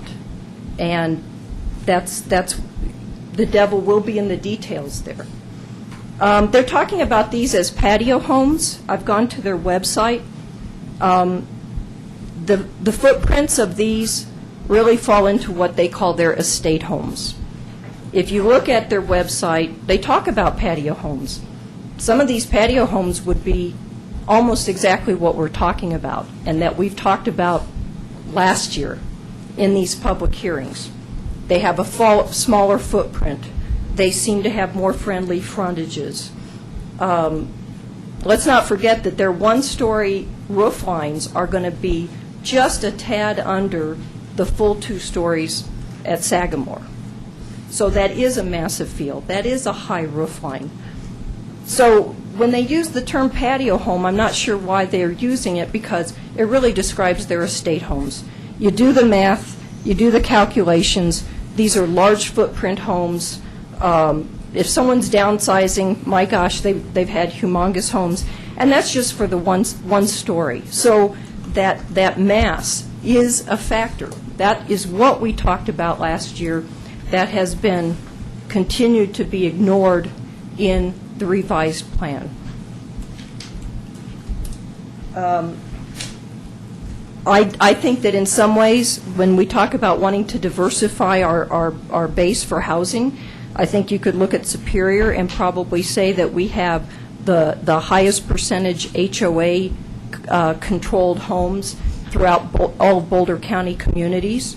So when we say, gee, we want to give people choice, we're saying, well, we only want to give you choice if you want to live in an HOA community. That's the only choice we really give people in Superior. So this will be an addition to, again, a largely HOA community already. I think we could stand to maybe have another community that allows other kinds of buyers, people like myself. Maybe you think, gee, it would have been better if Ripmaster hadn't bought here. But I bought because it was not an HOA-controlled community where I live.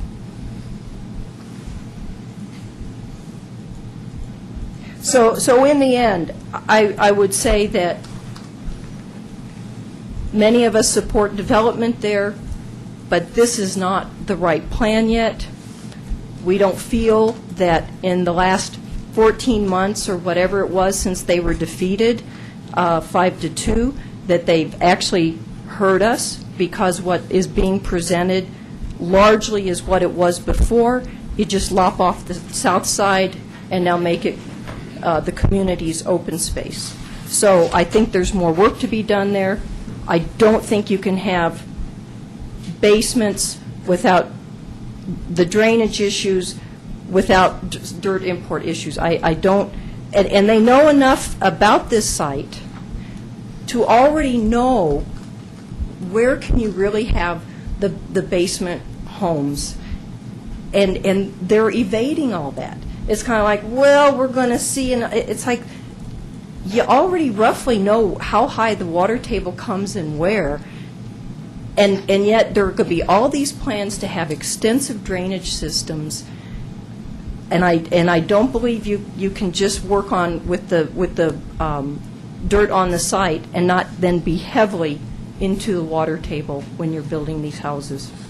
And I think that's going to be very problematic. So I urge you guys to vote the plan development down. If you want to vote for annexation, I think that's great, but I don't think this is the plan that works. Thank you.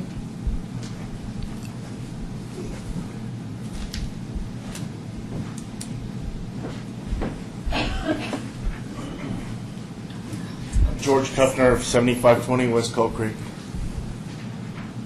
A few comments tonight got my attention. One of them was that if we dewater this and we let the water out to the east, and some of the people to the east probably already have water problems, well, they're going to have a little more.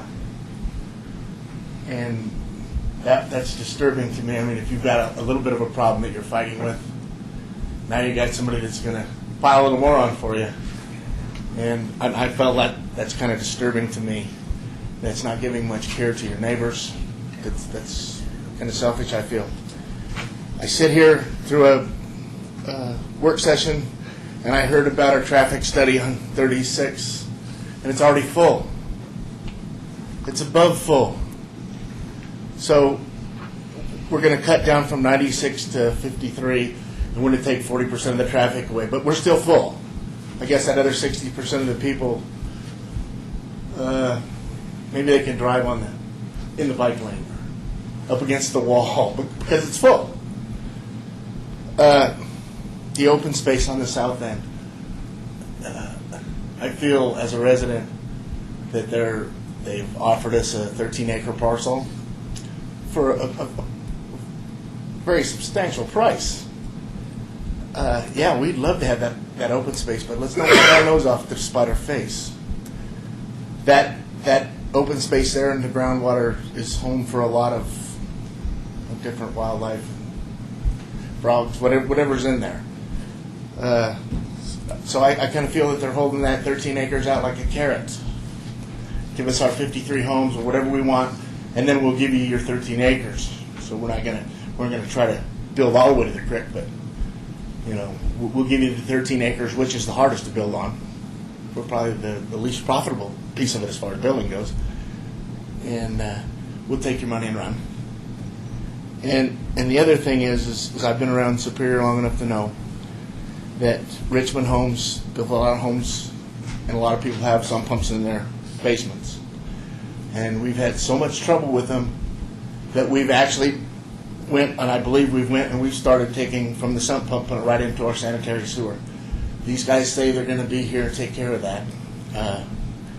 The only way I can see that is a lot of money in escrow to make sure in 8 or 10 years or 12 years, like some of the people in Rock Creek are having problems. It went that long before the town actually had to bow down and say, okay, we've got a problem. It's a great problem to our sidewalks and our streets. We need to do something with it. So now we're putting it in our sewer and we're running it through our sewer, and it costs us money to process that water, whether it's clean or not. When it goes to our sewer plant, it costs us money to process it. And then on the wells, the water guy, my dad showed this map up here to try to explain to it. He talked about all the wells to the east, our wells to the west. It's going to be right below their dewatering pond. And yes, we use a hake ditch to help keep our well full when it's running. And when they dewater it, they're going to dewater my well.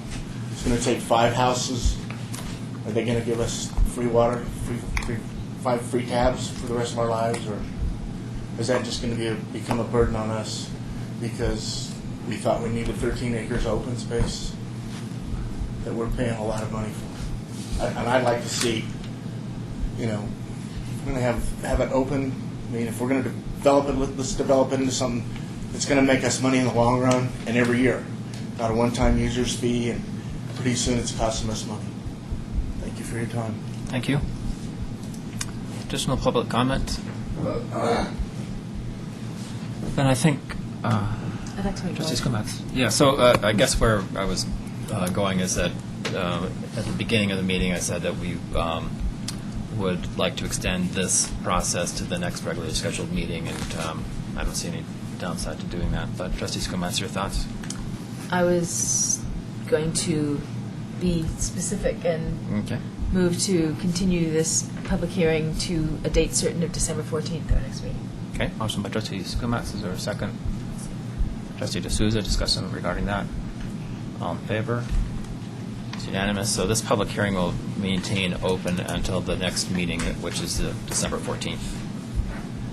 Thank you very much. Thanks for your comments. With that, let's move on to item number 9, which is adoption of the town's comments on the US 36 Environmental Impact Statement. Mr. Randall? Very briefly, as the board knows, we had discussion during tonight's earlier workshop session. Public comment is due on the proposed Final Environmental Impact Statement, or FEIS, pertaining to the proposed improvements along the 36 corridor. Staff has prepared a draft statement recommended for the board's consideration. We discussed it earlier this evening. I don't believe there were any material changes that the board wanted to make. But recognizing that these are due by 5 p.m. on December 14th, your next meeting is at 7 p.m. on December 14th, we're bringing that to you this evening for your favorable consideration. Thank you very much. So just for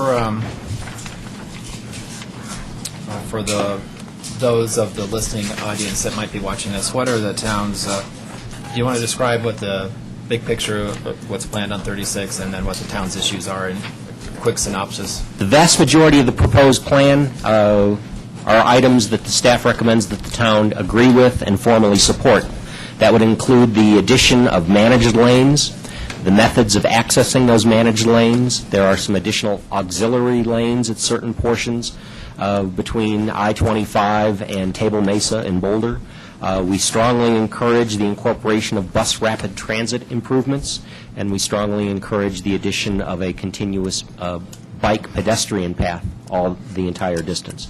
The most significant objection that the town is going on record regarding the whole improvement has to do with the proposed improvements and the capacity to make improvements at the McCaslin interchange.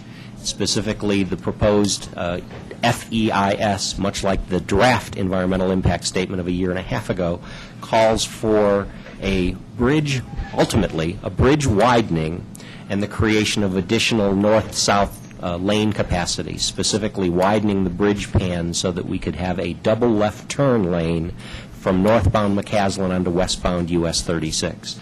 The town, for at least the last 15 years, since the intergovernmental agreement with Louisville in 1995, and maybe well before, has long been on record saying that we wanted a more of a traditional interchange loop or cloverleaf design for westbound and eastbound traffic. Phase 1 improvements at the interchange provided the cloverleaf design to provide eastbound access to US 36. The long-held plan and the town's position has been there should be a similar kind of improvement providing westbound access for northbound McCaslin traffic, effectively a loop in the northeast quadrant of that particular intersection. That's not included in this plan.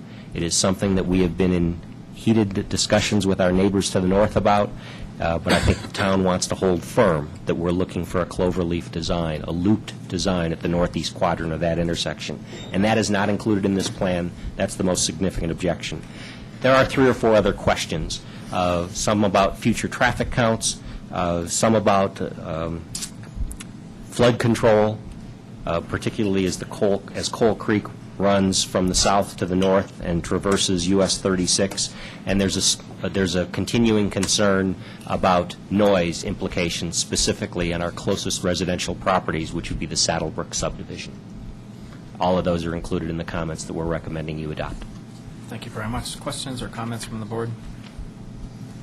I had, just as a public information point, and I don't know if our management analyst knows the next times for public comment and where they're going to be at. Jay Wolford, management analyst. Those wrapped up last week. Okay. So gets them to the town, and we can turn them in for the public if they like, or they can go out to the US 36 FEIS website. So they're still there. They can submit at the website. Yep. Okay. Until the end of business on the 14th. Okay. Thank you very much. Any public comment about this particular issue?